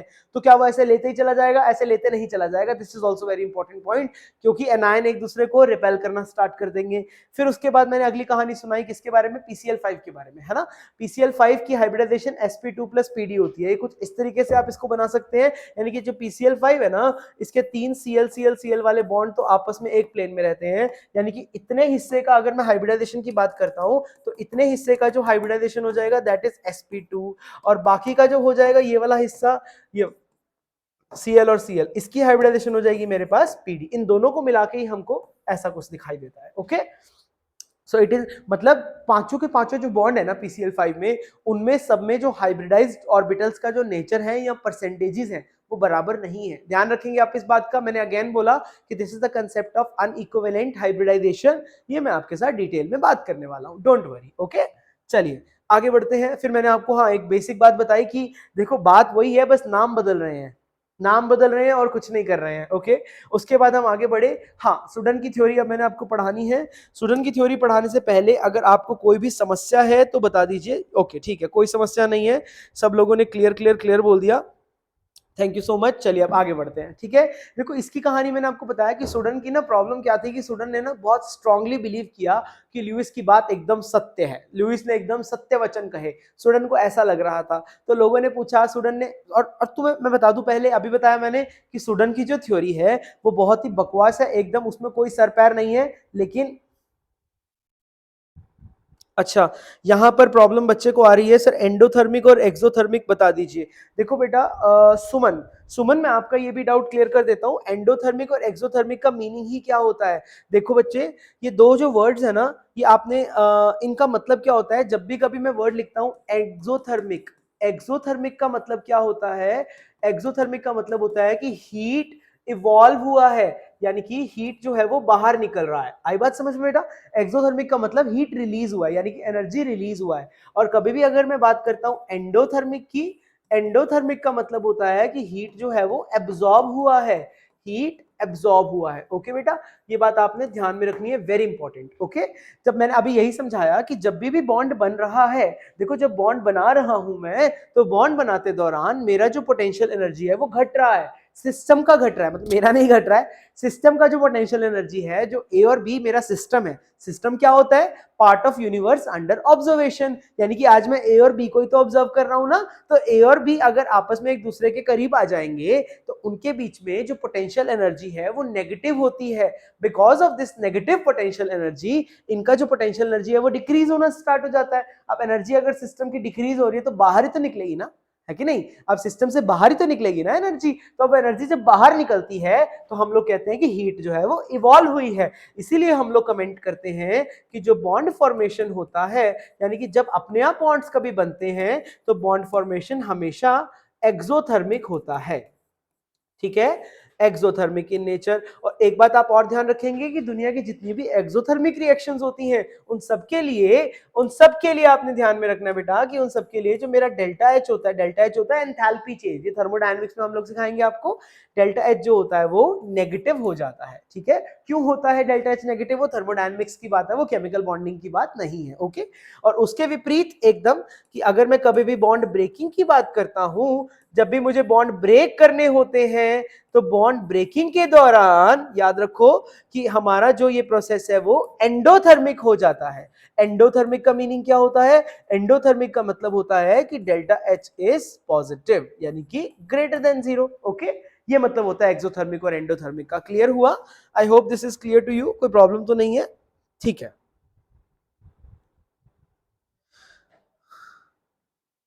हाँ ठीक है, I hope this is clear to you. बहुत ही आसान सी बात थी। चलिए आगे बढ़ते हैं। कोई भी डाउट हो तो आप प्लीज लिख देना, मैं आपको फुल समझा दूंगा। अब मुझे प्लीज एक बार सुडान की थ्योरी पढ़ा लेने दो, है ना। मैं आपके डाउट, हाँ देखो डाउट्स भी इंपॉर्टेंट है, मैं लूंगा, लेकिन मुझे लगता है सुडान की थ्योरी ना रह जाए। ओके, चलो देखो सुडान की थ्योरी क्या थी। देखो सुडान का कहना था कि PCl5 भी, देखो सुडान की बात क्या थी, क्या था PCl5, मतलब उसने, मैं PCl5 के एग्जाम्पल से समझा देता हूँ, आप कोई और एग्जाम्पल भी देख सकते हैं। PCl5 also, PCl5 also follows octet rule। मैं पहले बता रहा हूं, ये जो मैंने बोर्ड पे लिखा है गलती नहीं, ये पाप है ये पाप किया था सूडान ने, लेकिन इसको जानना जरूरी है हमें, ऑक्टेट रूल। कहीं तुम सोचो कि अमन सर ने ये लिख दिया, भाई मैंने नहीं लिखा, ये सूडान ने लिखा था, गलत है सूडान की बात। क्यों गलत है मैं अभी समझाता हूँ। तो सूडान की बात सुन के ना सब लोगों का दिमाग फट गया। लोगों ने बोला कि भाई ऐसा कैसे हो सकता है कि PCL5 ऑक्टेट रूल कैसे फॉलो करता है। तो सूडान कहता है रुको जरा सब्र करो, मैं सिखाता हूँ। सूडान पता क्या बोलता है, कहता है कि PCL5 के स्ट्रक्चर को अगर आप ध्यान से ऑब्जर्व करेंगे तो PCL5 का जो स्ट्रक्चर है वो कुछ इस प्रकार का दिखाई देता है ना। इस स्ट्रक्चर में मुझे दिख रहा है कि 2 Cl जो है वो एक्सियल पोजीशन पे है, बाकी के 3 Cl जो है वो इक्वेटोरियल पोजीशन पे है, समथिंग लाइक दिस। ओके कि नहीं? तो ये हमारे पास इस तरीके का स्ट्रक्चर है PCL5 का। ओके, समझ आई बात? तो सूडान क्या कहता है, कहता है जितने भी इक्वेटोरियल बॉन्ड्स हैं, देखो ये कहानी सूडान ने सुनाई थी, कहता जितने भी इक्वेटोरियल बॉन्ड्स हैं वो सारे के सारे तो हैं two centre two electron bond. यानी कि इसका मीनिंग क्या हुआ कि हर एक बॉन्ड में, यानी कि इस वाले PCl बॉन्ड में एक इलेक्ट्रॉन Cl का, एक इलेक्ट्रॉन P का, 2 सेंटर 2 इलेक्ट्रॉन। और नॉर्मल भी बॉन्डिंग कंडीशन यही होती है, this is also the normal bonding condition. याद रखना यह मेरी नॉर्मल बॉन्डिंग कंडीशन भी होती है, इसको भूलना मत please. This is also called as normal. ये वाला टॉपिक पढ़ा के मैं फिर से डाउट्स पे जाऊंगा, ताकि एक बार मैं इस टॉपिक को करवा के फिर देखता हूं कि आपकी क्या प्रॉब्लम्स है। ठीक है, चिंता मत करो, I will get back to you. Normal bonding condition, यह एक नॉर्मल बॉन्डिंग कंडीशन होती है। ठीक है, 2 सेंटर 2 इलेक्ट्रॉन। और कहता कि मेरे जो 2 एक्सियल बॉन्ड है, मैं पहले बता रहा हूं ये गलत है, ये बात सही नहीं है, पर सूडान के अकॉर्डिंग सही है। मेरे जो 2 एक्सियल बॉन्ड्स होते हैं उसके अंदर 2 सेंटर 1 इलेक्ट्रॉन बॉन्ड है। अरे बाप रे बाप, 2 सेंटर 1 इलेक्ट्रॉन बॉन्ड, यानी कि इसके बीच में सिर्फ एक ही इलेक्ट्रॉन है। और कहता है कि ये वाला जो लिंकेज होगा ना एक्सियल बॉन्ड वाले को, इसने सूडान ने इस लिंकेज का नाम क्या रखा, ऐसी लिंकेज को ये बोलता है सिंगलेट लिंकेज। सिंगलेट लिंकेज, ये सूडान की लिंकेज का नाम था सिंगलेट लिंकेज। कहता है ये जो एक इलेक्ट्रॉन है ना, यह एक तरह का कोऑर्डिनेट बॉन्ड है। यानी कि फास्फोरस के तो 3 इलेक्ट्रॉन यहाँ पे, मतलब फास्फोरस ने तो नॉर्मल बॉन्डिंग कर लिया, और उसके पास जो एक इलेक्ट्रॉन बच गया, क्योंकि फास्फोरस के पास 5 वैलेंस इलेक्ट्रॉन थे। कहता 3 इलेक्ट्रॉन को तो यूज किया उसने नॉर्मल बॉन्ड्स बनाने के लिए, और बाकी के जो 2 इलेक्ट्रॉन थे उसने उसके साथ क्लोरीन के साथ सिंगलेट कोऑर्डिनेट बॉन्ड बनाया, यानी कि समथिंग लाइक दिस। बिल्कुल बकवास बात है, इसमें कोई सिर पैर नहीं है। वो तो बाद में जब थ्योरीज आई और पता चला, एक्सपेरिमेंटल टेक्निक्स आई, तो पता चला कि इस बॉन्ड में भी 2 इलेक्ट्रॉन है। ठीक है, और इसने इस वाली लिंकेज को, सिंगलेट लिंकेज को नाम क्या दिया था, इसने सिंगलेट लिंकेज, सॉरी, इसने इस एक्सियल लिंकेज को नाम दिया था सिंगलेट लिंकेज। कहता यही तो कारण है कि ये बेसिकली 2 सेंटर 1 इलेक्ट्रॉन बॉन्ड है। दैट इज वाई इसने कहा कि that is why axial bonds are longer. कहता है कि भाई क्योंकि एक्सियल बॉन्ड्स में इलेक्ट्रॉन कम है, यानी कि बॉन्ड पेयर पूरा नहीं है, इसी वजह से एक्सियल बॉन्ड्स जो है वो लंबे भी होते हैं। कहता है ये है इसकी रियल रीजन। लेकिन मैं तुम्हें पहले भी समझा चुका हूं कि एक्सियल बॉन्ड लंबे इस वजह से नहीं होते, एक्सियल बॉन्ड लंबे इस वजह से होते हैं क्योंकि उनके बीच में एस कैरेक्टर कम होता है, इस वजह से लंबाई का कोई लेना देना नहीं। अब तुम्हारा सवाल ये होना चाहिए कि सर अगर ऐसा है, ये बात सुनने में तो बहुत प्यारी लग रही है ना, तो इसमें तो ये गलत तो है, तो फिर इसको पढ़ा भी क्यों रहे हैं, है ना? पढ़ा इसलिए रहे हैं क्योंकि देखो ये, यानी कि ये जो मिनिमम बॉन्डिंग कंडीशन इसने दिया था ना, मिनिमम सूडान के अकॉर्डिंग जो मिनिमम बॉन्डिंग कंडीशन होती है ना, मिनिमम बॉन्डिंग कंडीशन पहली बार साइंटिस्ट में से किसी साइंटिस्ट ने मिनिमम बॉन्डिंग कंडीशन कर दिया था 2 सेंटर 1 इलेक्ट्रॉन बॉन्ड। हालांकि सूडान ने जो एग्जांपल यूज किया था, ये जो कंसेप्ट यूज किया था, बिल्कुल बकवास है, गलत है, लेकिन इस वजह से साइंटिस्ट लोगों को एक नया टर्म समझ में आया, एक नई बात पता चली कि एक्चुअल में 2 सेंटर 1 इलेक्ट्रॉन बॉन्ड पॉसिबल हो जाता है। और ये वाला जो टॉपिक है ये हम लोग पढ़ेंगे कहां पे, this we will study in multi centre bonding. ये हम लोग मल्टी सेंटर बॉन्डिंग में पढ़ेंगे जब मैं आप लोगों को कंसेप्ट पढ़ाऊंगा किसका, B2H6 का। B2H6 में आपको पढ़ाऊंगा, बनाना बॉन्डिंग पढ़ाऊंगा, चिंता मत करो, मजा आ जाएगा तुम्हें बनाना बॉन्डिंग पढ़ के। जब मैं तुम्हें बनाना बॉन्ड पढ़ाऊंगा तब तुम रियलाइज करोगे कि यहां पर 2 सेंटर 1 इलेक्ट्रॉन बॉन्ड होता है, पर सूडान ने जो एग्जांपल दिया था वह 2 सेंटर 1 इलेक्ट्रॉन बॉन्ड नहीं होता है। अब मजे की बात यह है कि देखो इतनी गलत थ्योरी होने के बावजूद इसमें से क्वेश्चन आ गया था एग्जाम में। क्वेश्चन क्या आ गया था एग्जाम में, हाउ मेनी, देखना ध्यान से क्वेश्चन देखना, हाउ मेनी सिंगलेट लिंकेजेस, क्या क्वेश्चन था, singlet linkages are possible in question में क्या पूछ लिया था इसने, TeBr6 में कितनी सिंगलेट लिंकेजेस पॉसिबल है, या फिर IF7 में।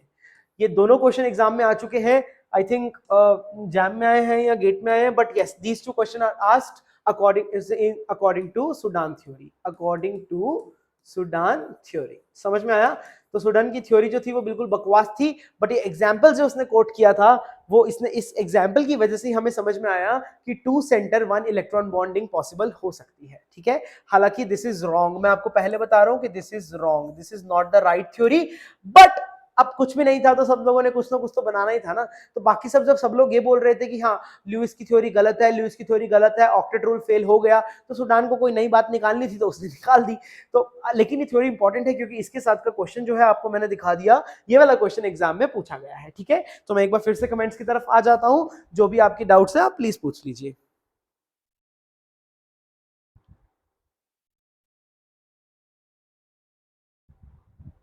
अंजलि अंजलि राणा ये पागल आदमी नहीं था, ये समझदार आदमी तो बहुत ज्यादा था, लेकिन हाँ इसने बात पागलों वाली करी थी।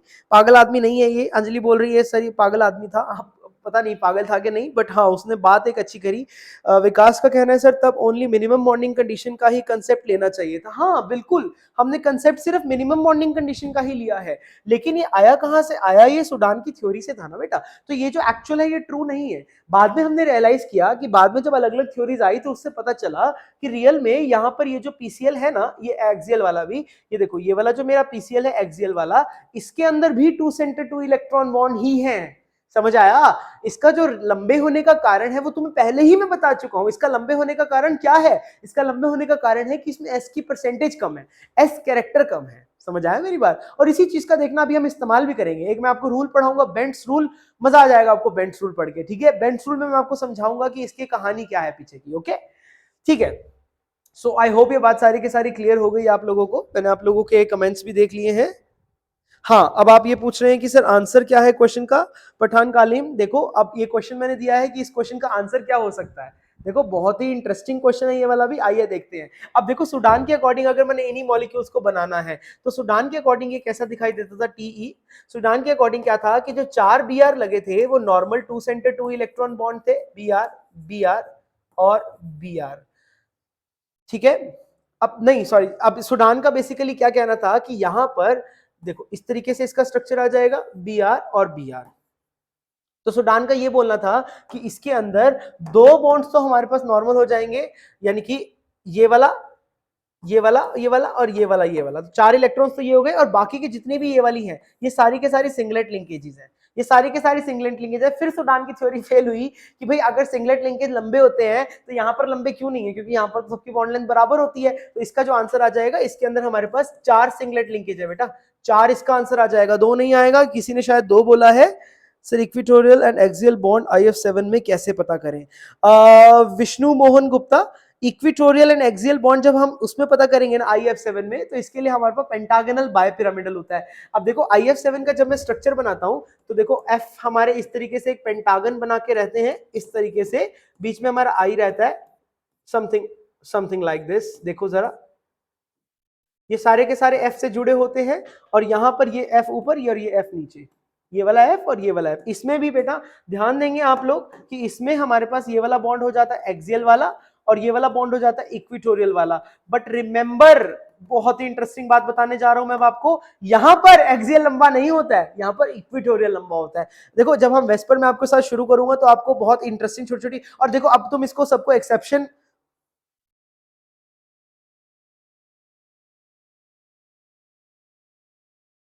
okay sorry, what Kalim, not Kalim, Kalim, I'm sorry Kalim, I read it wrong, I'm really sorry, your name is Kalim, okay Kalim. So equatorial bond and this is axial bond. ठीक है, तो equatorial bond जो होता है हमारे पास, that is longer, this is longer and this is shorter. ठीक है, इसकी कहानी क्या है, ऐसा क्यों होता है, वो will get into the details of this as well. अब पहले तो मुझे ये बताओ कि इसके अंदर मेरे पास सिंगलेट लिंकेजेस कितनी हो जाएंगी? इसके अंदर मेरे पास सिंगलेट लिंकेजेस होंगी, एक तो हमारे पास वॉपर बनेगा, और बाकी की सारी लिंकेज हमारी सिंगलेट लिंकेज हो जाएंगी, यानी कि 6। इसमें आंसर आ जाएगा हमारे पास 6। वेरी इंपॉर्टेंट, ध्यान रखेंगे आप इस बात का। अच्छा 4 कैसे हुआ समझ नहीं आया? ठीक है मैं आपको बता देता हूं 4 कैसे हुआ। देखो अगर मैं टेल्यूरियम की बात करता हूं, मैं इसी मॉलिक्यूल की बात एक बार फिर से कर लेता हूं, देखो ध्यान से, आई एम सॉरी, अगर मान के चलो मैं इस मॉलिक्यूल की बात करता हूँ TeBr6 की बात करता हूँ, ठीक है। अब जो अगर आप वेस्पर थ्योरी आप मेरे साथ पढ़ेंगे तो आप वहां पर रियलाइज करेंगे कि जब भी हम TeBr6 की बात करते हैं तो TeBr6 के दौरान हमारे पास इसका जो शेप आता है दैट इज द ऑक्टाहेड्रल। तो जब मैं इसको ऑक्टाहेड्रल की तरह बनाऊंगा तो ऑक्टाहेड्रल जब मैंने इसको बनाया, देखो ना ये मेरे पास ऑक्टाहेड्रल शेप हो गई। अब ऑक्टाहेड्रल जब मैं इसको बना लूंगा तो ऑक्टाहेड्रल के दौरान देखो ध्यान से, F F F O I am sorry Br लगा हुआ है ना, यहां पे भी बी, ओहो, इधर Br, इधर भी Br, इधर भी Br, इधर भी Br और इधर भी Br, यहां पर भी Br। अब देखो अगर मैं वैलेंस इलेक्ट्रॉन्स की बात करता हूं, वैलेंस इलेक्ट्रॉन्स की बात करूं तो Br के पास वैलेंस इलेक्ट्रॉन तो 6 ही है ना, 6 वैलेंस इलेक्ट्रॉन है। अब मेरे को चाहिए कितने, 2 ही चाहिए एक्स्ट्रा। तो उसने कहा कि इसने क्या कर रखा है, इसने इस तरीके से बॉन्डिंग कर रखी है कि कोई भी 2 ऑर्बिटल्स के साथ, मतलब दो बॉन्ड्स में तो नॉर्मल बॉन्ड है, 2 सेंटर 2 इलेक्ट्रॉन बॉन्ड, यानी कि टेल्यूरियम के पास ये जो 2 बॉन्ड्स बने इसमें एक एक इलेक्ट्रॉन तो टेल्यूरियम का है, एक एक इलेक्ट्रॉन ब्रोमीन का है। बिल्कुल सिंपल, जैसा हम अभी तक पढ़ते आए हैं। बाकी के जितने भी बॉन्ड्स बने इन सबको इसने बाकी का नाम क्या दिया, सिंगलेट लिंकेज नाम दिया, जिसको मैं ये देखो इस तरीके से हाईलाइट कर देता हूं। ये मेरी सिंगलेट लिंकेज हो जाएगी, यानी ये वाली भी सिंगलेट लिंकेज है, ये वाली भी सिंगलेट लिंकेज है, ये भी सिंगलेट लिंकेज है और ये भी सिंगलेट लिंकेज है। ये जो मैंने हाईलाइट किया ये सिंगलेट लिंकेजेस हैं, क्योंकि इन सारी के सारी लिंकेजेस में एक एक इलेक्ट्रॉन है। और ये जो एक एक इलेक्ट्रॉन है ये असल में है किसका, ये असल में है टेल्यूरियम का। ये देखो ये भी टेल्यूरियम का, ये भी टेल्यूरियम का, ये भी टेल्यूरियम का और ये भी टेल्यूरियम का। तो टेल्यूरियम के तो 8 के 8 ही इलेक्ट्रॉन रहे ना, यानी कि टेल्यूरियम का जो ऑक्टेट है वो बर्बाद नहीं हुआ। ये सुडन का कहना था, but again this is wrong, ऐसा कुछ भी नहीं होता है। बट ये क्वेश्चन एग्जाम में आया हुआ है, सुडन की थ्योरी के अकॉर्डिंग ये कैसे आया, ठीक है। आई होप आपको बात समझ में आ गई होगी। सो 4 कैसे आया, यस सर, वेस्पर से ही शेप एंड ज्योमेट्री निकाला, हाँ बिल्कुल। सर इसको निकालने का कोई और रूल नहीं है, मतलब सबको अलग अलग है? नहीं देखो रूल है, वेस्पर रूल है हमारे पास निकालने का। हाँ वेस्पर देखो, सिंगलेट लेके निकालने का कोई रूल नहीं है। Why, because I am telling you कि कोई बहुत प्रोमिनेंट थ्योरी नहीं है, but yes question has been asked on this theory as well, तो इसीलिए आपको मालूम होना चाहिए, ठीक है। हाँ बिल्कुल, हाइब्रिडाइजेशन जब आप पढ़ लोगे तो आपको और डिटेल में समझ में आएगा। यहाँ पे श्वेता कह रही है कि हाइब्रिडाइजेशन, बिल्कुल हाइब्रिडाइजेशन एक बार पढ़ो तो सही, तब तुम्हें और मजा आएगा, ठीक है। But again I am saying this is wrong, okay, ठीक है जी। सो इतनी कहानी सबको समझ में आ गई होगी कि हमारे पास कैसे सुडन की थ्योरी में क्या गड़बड़ थी, ओके। और बाकी के जो न्यूमेरिक, बाकी के जो क्वेश्चंस थे वो भी आपको समझ में आ गए होंगे। अब आगे बढ़ते हैं, हमारी नेक्स्ट और मोस्ट इंपॉर्टेंट थ्योरी, ये हमारा आज का आखिरी टॉपिक होगा। बट सबसे, मतलब इसको कहते हैं ना last but not the least, last है बट लीस्ट नहीं है, सबसे इंपॉर्टेंट है। चलिए सिडविक थ्योरी अब हम पढ़ेंगे। सिडविक वो पहले इंसान थे जिसने हाइपरवेलेंट स्पीशीज के एग्जिस्टेंस को पहली बार एक्सप्लेन करने की कोशिश की कि हाइपरवेलेंट स्पीशीज एग्जिस्ट करती कैसे है। बहुत ही मजेदार बात है, अब मैं आपको बताने जा रहा हूं, ध्यान से सुनना, ठीक है। तो इसने बेसिकली एग्जिस्टेंस ऑफ हाइपरवेलेंट स्पीशीज को एक्सप्लेन किया था। हाइपरवेलेंट स्पीशीज बहुत इंपॉर्टेंट थ्योरी है। अब मैं अभी आपके कोई डाउट्स नहीं लूंगा 2 मिनट के लिए, let me complete this theory, ये पूरी मेरे को पढ़ा लेने दो, उसके बाद I will go back to the phone and check your doubts, okay. उससे पहले कोई भी नहीं, सुनना ध्यान से, ठीक है। जो भी आपके डाउट्स है होल्ड इट, कहीं पे लिख लो, फिर मैं बता दूंगा, सारे आंसर करूंगा मैं, ठीक है। चलो शुरू करते हैं। अब देखो मजे की बात क्या थी, है ना। देखो हुआ क्या, आपको पता है कि PCl5 तो एग्जिस्ट करता है, मानते हो कि नहीं मानते हो, PCl5 एग्जिस्ट करता है ना। और सिमिलरली ये एग्जिस्ट करता है। बट आपसे मैं पूछूं कि NCl5 एग्जिस्ट करता है या नहीं करता? नहीं करता। आप बोलोगे सर नहीं करता, क्योंकि नाइट्रोजन जो है वो 5-5 बॉन्ड बनाने के असमर्थ है। नाइट्रोजन 5 बॉन्ड नहीं बना सकता। हाँ मैं अग्री करता हूं कि नाइट्रोजन के बस की बात नहीं है 5 बॉन्ड बनाना। क्यों? क्योंकि नाइट्रोजन का जो इलेक्ट्रॉनिक कॉन्फ़िगरेशन होता है दैट इज 2s2 2p3। अब यहां पर मेरे पास 2d ऑर्बिटल नहीं है और इसके बाद अगला शेल शुरू हो जाता है, यानी कि 3s शुरू हो जाता है। सो यानी कि ये 3s, ये जो मेरा 3s, it will never participate in the bonding, है ना। Never participate in bonding, this is most important point, ध्यान रखेंगे इस बात का, ठीक है। बट PCl5 बनाता है, क्योंकि आपको पता है कि PCl5 की अगर मैं बात करता हूं तो PCl5 मेरा क्या रहता है, 3s2p का 3p3, और ये 3d0 मस्त एकदम खाली पड़ी रहती है ना। तो यहाँ पे इसको हम यूज कर सकते हैं, दिस इज 3d0, ये बॉन्डिंग में पार्टिसिपेट करने लग जाती है और बॉन्ड्स बन जाते हैं, ठीक है। चलो मान गया मैं तुम्हारी बात। अब मुझे एक बात का जवाब दो, अब मुझे देखो तुम खुद बताना, हाँ। जैसे PCl5 एग्जिस्ट करता है, क्या इसी प्रकार क्या PH5 एग्जिस्ट करता है? बोलो, क्या PH5 एग्जिस्ट करता है? बोलो भाई हाँ या ना।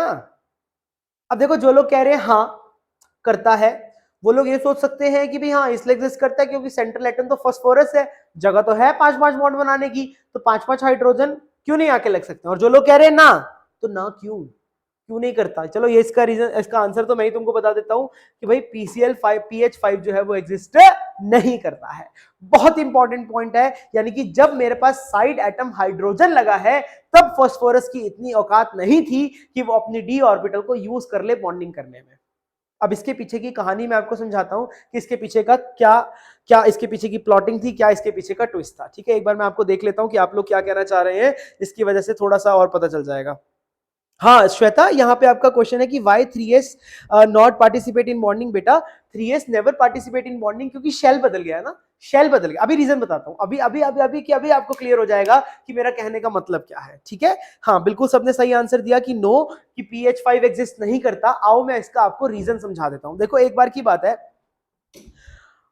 फास्फोरस के पास गए 3 हाइड्रोजन है भाई, 3 हाइड्रोजन जाके बोले फास्फोरस को कि फास्फोरस तू PCl5 तो मस्त बना रहा है, तो 5-5 क्लोरीन को तो अकोमोडेट कर लेता है, हम तो छोटे हैं, हम तो हाइड्रोजन हैं, तो हमें अकोमोडेट क्यों नहीं करता भाई? हम तो बल्कि साइड एटम, देखो साइड एटम छोटा होता तो अच्छी बात होती है, हम तो देखो छोटे छोटे साइड एटम है, हमें भी अकोमोडेट कर लो, हमारे साथ भी 5-5 बॉन्ड बनाओ, क्योंकि देखो बॉन्ड बनाना सबको अच्छा लगता है, और ज्यादा से ज्यादा बॉन्ड बनाना तो और अच्छा लगता है, क्योंकि more the bond formation more is the decrease in potential energy and higher is the stability. समझ में आया कि नहीं आया? क्लियर है ये बात? तो सब लोग चाहते हैं कि ज्यादा से ज्यादा बॉन्ड बने, फास्फोरस की भी यही चाहत थी, लेकिन फास्फोरस ने हाइड्रोजन को क्या जवाब दिया कि नहीं, मैं नहीं बना सकता। तो हाइड्रोजन ने पूछा भाई ऐसी क्या बीमारी है तुझे कि तू क्लोरीन के साथ तो तू मस्त बॉन्ड बनाता है, फ्लोरीन के साथ तू मस्त बॉन्ड बनाता है, तू P2O5 बना देता है, सबके साथ तेरे को मस्त एकदम हाइपरवेलेंट स्पीशीज बनाने हैं, तो मेरे अंदर क्या कमी है? ये हाइड्रोजन कह रहा है, तो मेरे अंदर क्या कमी है कि तू मेरे साथ बॉन्ड क्यों नहीं बना रहा है?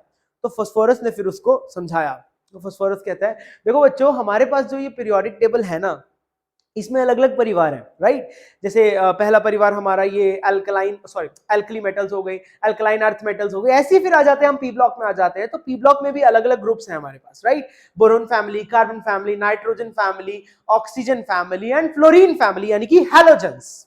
अब ये सारे के सारे परिवार एक साथ खुशी खुशी रहते हैं, लेकिन इसमें एक परिवार ऐसा है जो कि है बिल्कुल गुंडे लोग, यानी कि निहायती बदतमीज लोग, जो कि किसी को नहीं बख्शते हैं, किसी को भी जाके कुछ भी बोल देते हैं। और ये परिवार कौन सा है? ये परिवार है हैलोजेंस का परिवार, या किसी को नहीं बख्शते। अब देखो हुआ क्या था, कहानी सुनो, कहानी क्या थी?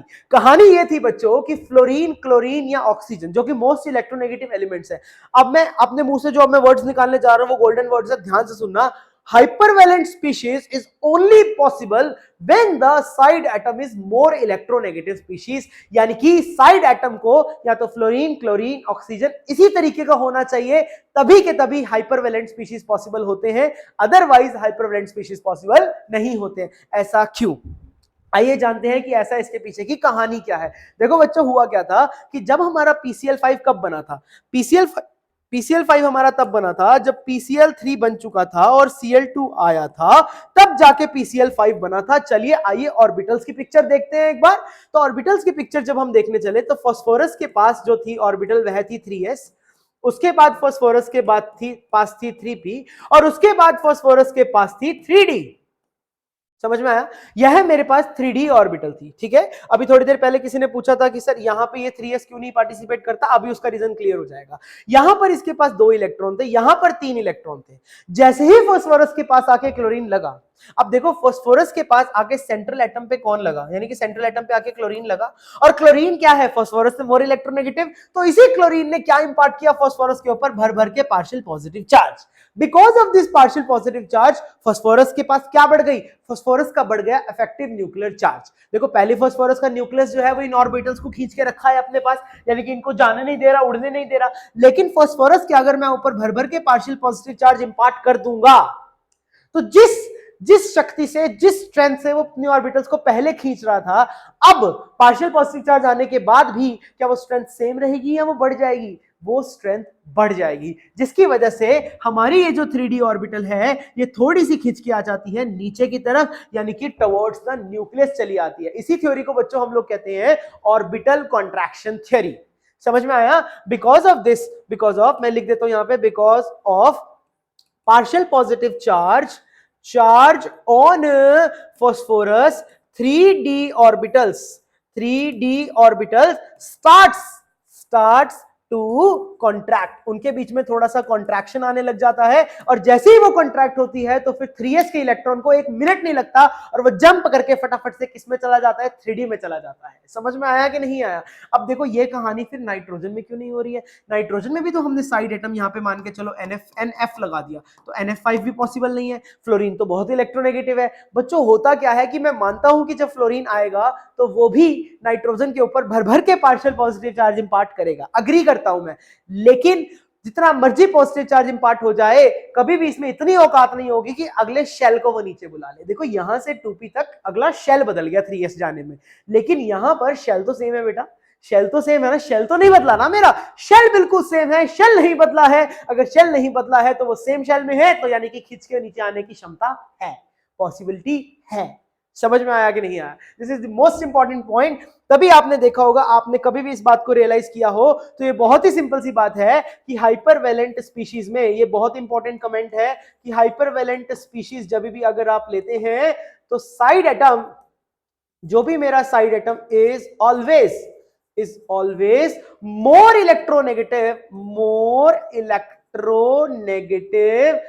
इलेक्ट्रोनेगेटिव देन क्या? Than central atom. Very very important point. और सुनो, अभी बात खत्म नहीं हुई है।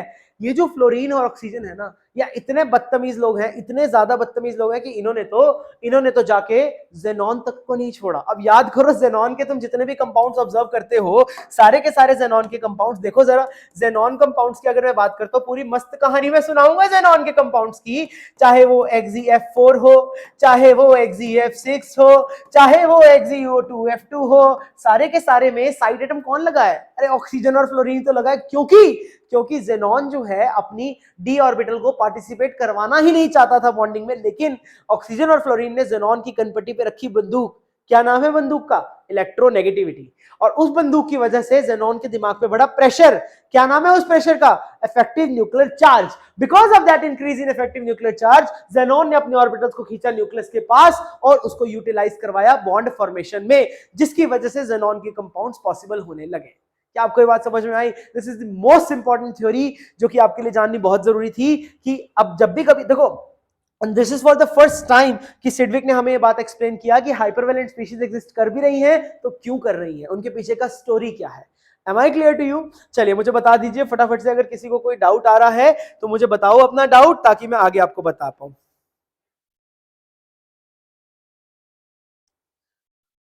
ओके विशाल, आपको मैं दोबारा से एक्सप्लेन कर दूं। ड्रैगो मॉलिक्यूल, इप्शा ड्रैगो मॉलिक्यूल बेटा आएगा अभी, हाइब्रिडाइजेशन पढ़ा लेने दो, ड्रैगो भी सिखाऊंगा। ड्रैगो को मैं ऐसा रूल बताऊंगा, जिंदगी में कभी ड्रैगो का क्वेश्चन गलत नहीं होगा, पहले ही देखते पता चलेगा कि ये ड्रैगो है कि नहीं है। चिंता ना करो तुम बिल्कुल भी, ठीक है। Sir all xenon compounds form with halogen, yes बिल्कुल, ठीक है। ओके मजा आ गया, क्रिस्टल क्लियर हो गया, चलो बहुत बढ़िया, ठीक है भाई। चलो मजा ही आना चाहिए, मजा ही आने के लिए आप लोग यहाँ पर आए हैं, मुझे बड़ा अच्छा लग रहा है कि आप लोग को मजा आ गया है ना। हाँ जी भाई, जेनॉन के जितने भी कंपाउंड्स होते हैं वो हैलोजन के साथ नहीं, सिर्फ फ्लोरीन और ऑक्सीजन के साथ ही मिलते हैं, मोस्ट इलेक्ट्रोनेगेटिव वालों के साथ ही, ठीक है। किसका डाउट था ये? आदर्श क्लियर हुआ बेटा? ठीक है भाई, क्रिस्टल क्लियर, बहुत बढ़िया, मजा आ गया आप लोगों के कमेंट्स देख के मेरे को तो। सो आई होप ये बात समझ में आ गई होगी आपको। सो ये बहुत ही सिंपल सी बात थी कि हमारे पास जब भी हाइपरवेलेंट स्पीशीज तभी बनती हैं, और इसी थ्योरी को ना हम लोग OCT के नाम से भी जानते हैं बच्चों। This is also called as orbital contraction theory, orbital contraction theory. ये सारी कहानी मैंने लिख दी है कि due to the because of the partial positive charge on p, 3d orbital starts to contract, ठीक है। इसमें एक बात और लिख देता हूं मैं, ताकि तुम्हें ध्यान में रहे हमेशा के लिए, ठीक है। ये बात ध्यान रखना कि जो साइड एटम होगा ना, side atom imparts partial positive charge on central atom which which increases its Z effective, जिससे कि इसका जेड इफेक्टिव बढ़ता है, and ability to contract the valence orbitals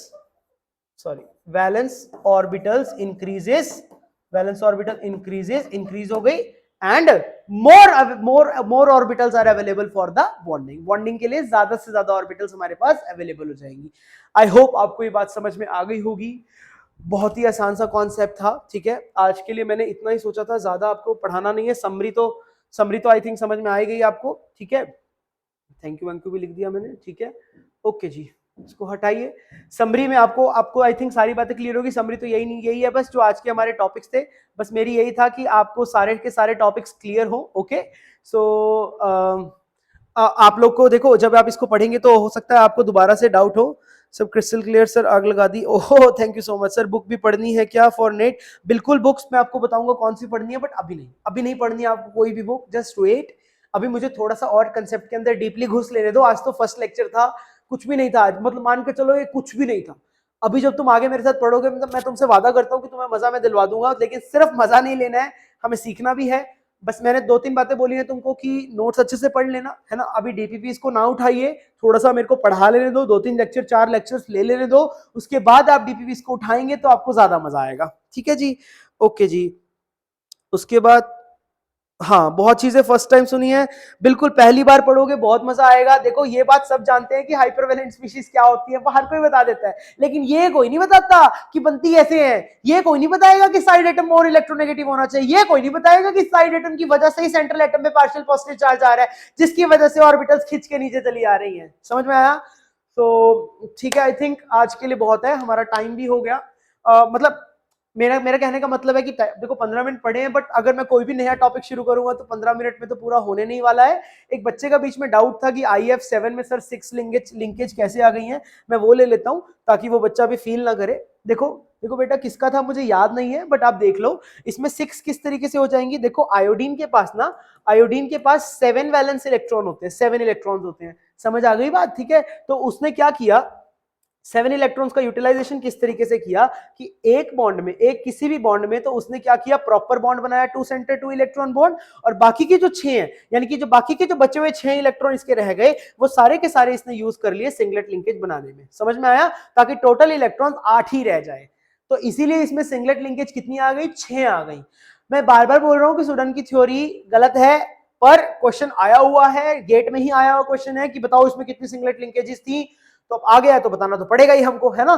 तो इसीलिए मेरे को ये पढ़ाना जरूरी था। और उसके बाद जो सिडविक की थ्योरी है, वो तो गजब थ्योरी है, ठीक है ना। सिडविक ने मतलब बहुत सिंपल तरीके से बताया था, मैंने थोड़ा सा उसमें और तड़का लगा दिया थोड़ा सा, है ना, ताकि आप लोग की अंडरस्टैंडिंग बिल्ड हो जाए। ओके, अब आपको समझ में आ गया कि क्यों नहीं NF5 एग्जिस्ट करेगा, है ना। NF5 क्यों नहीं एग्जिस्ट करेगा? हालांकि फ्लोरीन भी नाइट्रोजन पे पॉजिटिव चार्ज तो इंपार्ट कर रहा है, लेकिन इतना भी नहीं कर रहा है कि दूसरा शेल ही पास आ जाए। इतनी किसी की औकात नहीं है कि शेल को खींच के नीचे ले आए। हाँ, within the shell orbitals को खींच खींच के आगे लेके जा सकते हैं, कोई प्रॉब्लम नहीं होती। इसको बोलते हैं हम लोग ऑर्बिटल कॉन्ट्रैक्शन थ्योरी। समझ में आया कि नहीं आया? ठीक है भाई, समरी अपने आप देख लेना, इतने तुम बुद्धू बच्चे नहीं हो, अच्छे बच्चे हो। समरी हो जाएगा, ठीक है। Okay, thank you so much आप लोगों के साथ जुड़े रहने के लिए। विशाल, क्या डाउट है बेटा? लास्ट वाला एक बार क्या बताऊं मैं, मुझे बता दो प्लीज। हाँ जी, पीडीएफ अपलोड हो जाएगी विकास, डोंट वरी, पीडीएफ मैं अपलोड करवा दूंगा। I will give to the team introduction.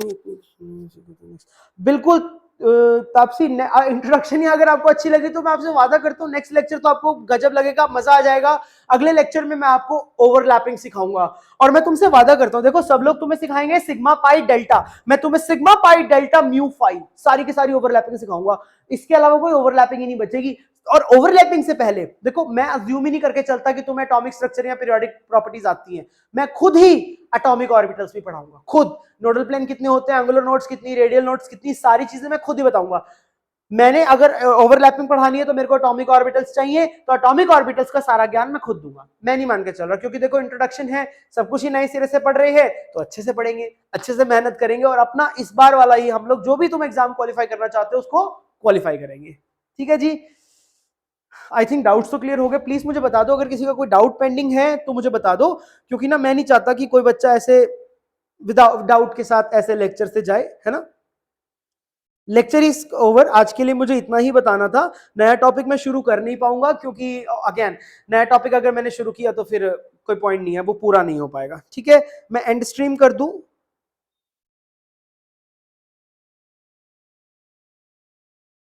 नहीं नहीं नहीं सुमित्रा, ये आईआईटी जैम का ही है बेटा। मैं क्वेश्चंस नेट गेट वाले करवा रहा हूँ, जैम के भी क्वेश्चंस मैं लूंगा। Don't worry at all, please relax Sumitra, ऐसा कुछ भी नहीं है। सब देखो, सब कुछ एक ही लेवल का होता है। जितना मैं पढ़ाऊंगा ना तुमको, वो एकदम जैम से लेकर के गेट तक सारे क्वेश्चंस तुम लगा पाओगे, चिंता मत करो तुम। और अगर कोई मैं एडवांस लेवल का बात बताऊंगा भी, तो मैं आपको बताऊंगा कि कैसे, उसके पीछे की कहानी क्या है। एकदम से मैं कुछ भी नहीं बोल दूंगा। मुझे पता है कि आप लोग एकदम शुरू से शुरू करते हैं, तो मैं ऊपर ऊपर से नहीं पढ़ाऊंगा, मैं आपको अंदर से लेके पढ़ाऊंगा, एकदम छोटी छोटी बात बताऊंगा। ठीक है, okay Bhavna, thank you Bhavna, thank you Vikas, thank you Vishnu, thank you all of you lecture में आने के लिए और देखने के लिए। पीडीएफ मैं आपको शेयर कर दूंगा। सो एक बार मैं क्रॉस चेक कर लूं।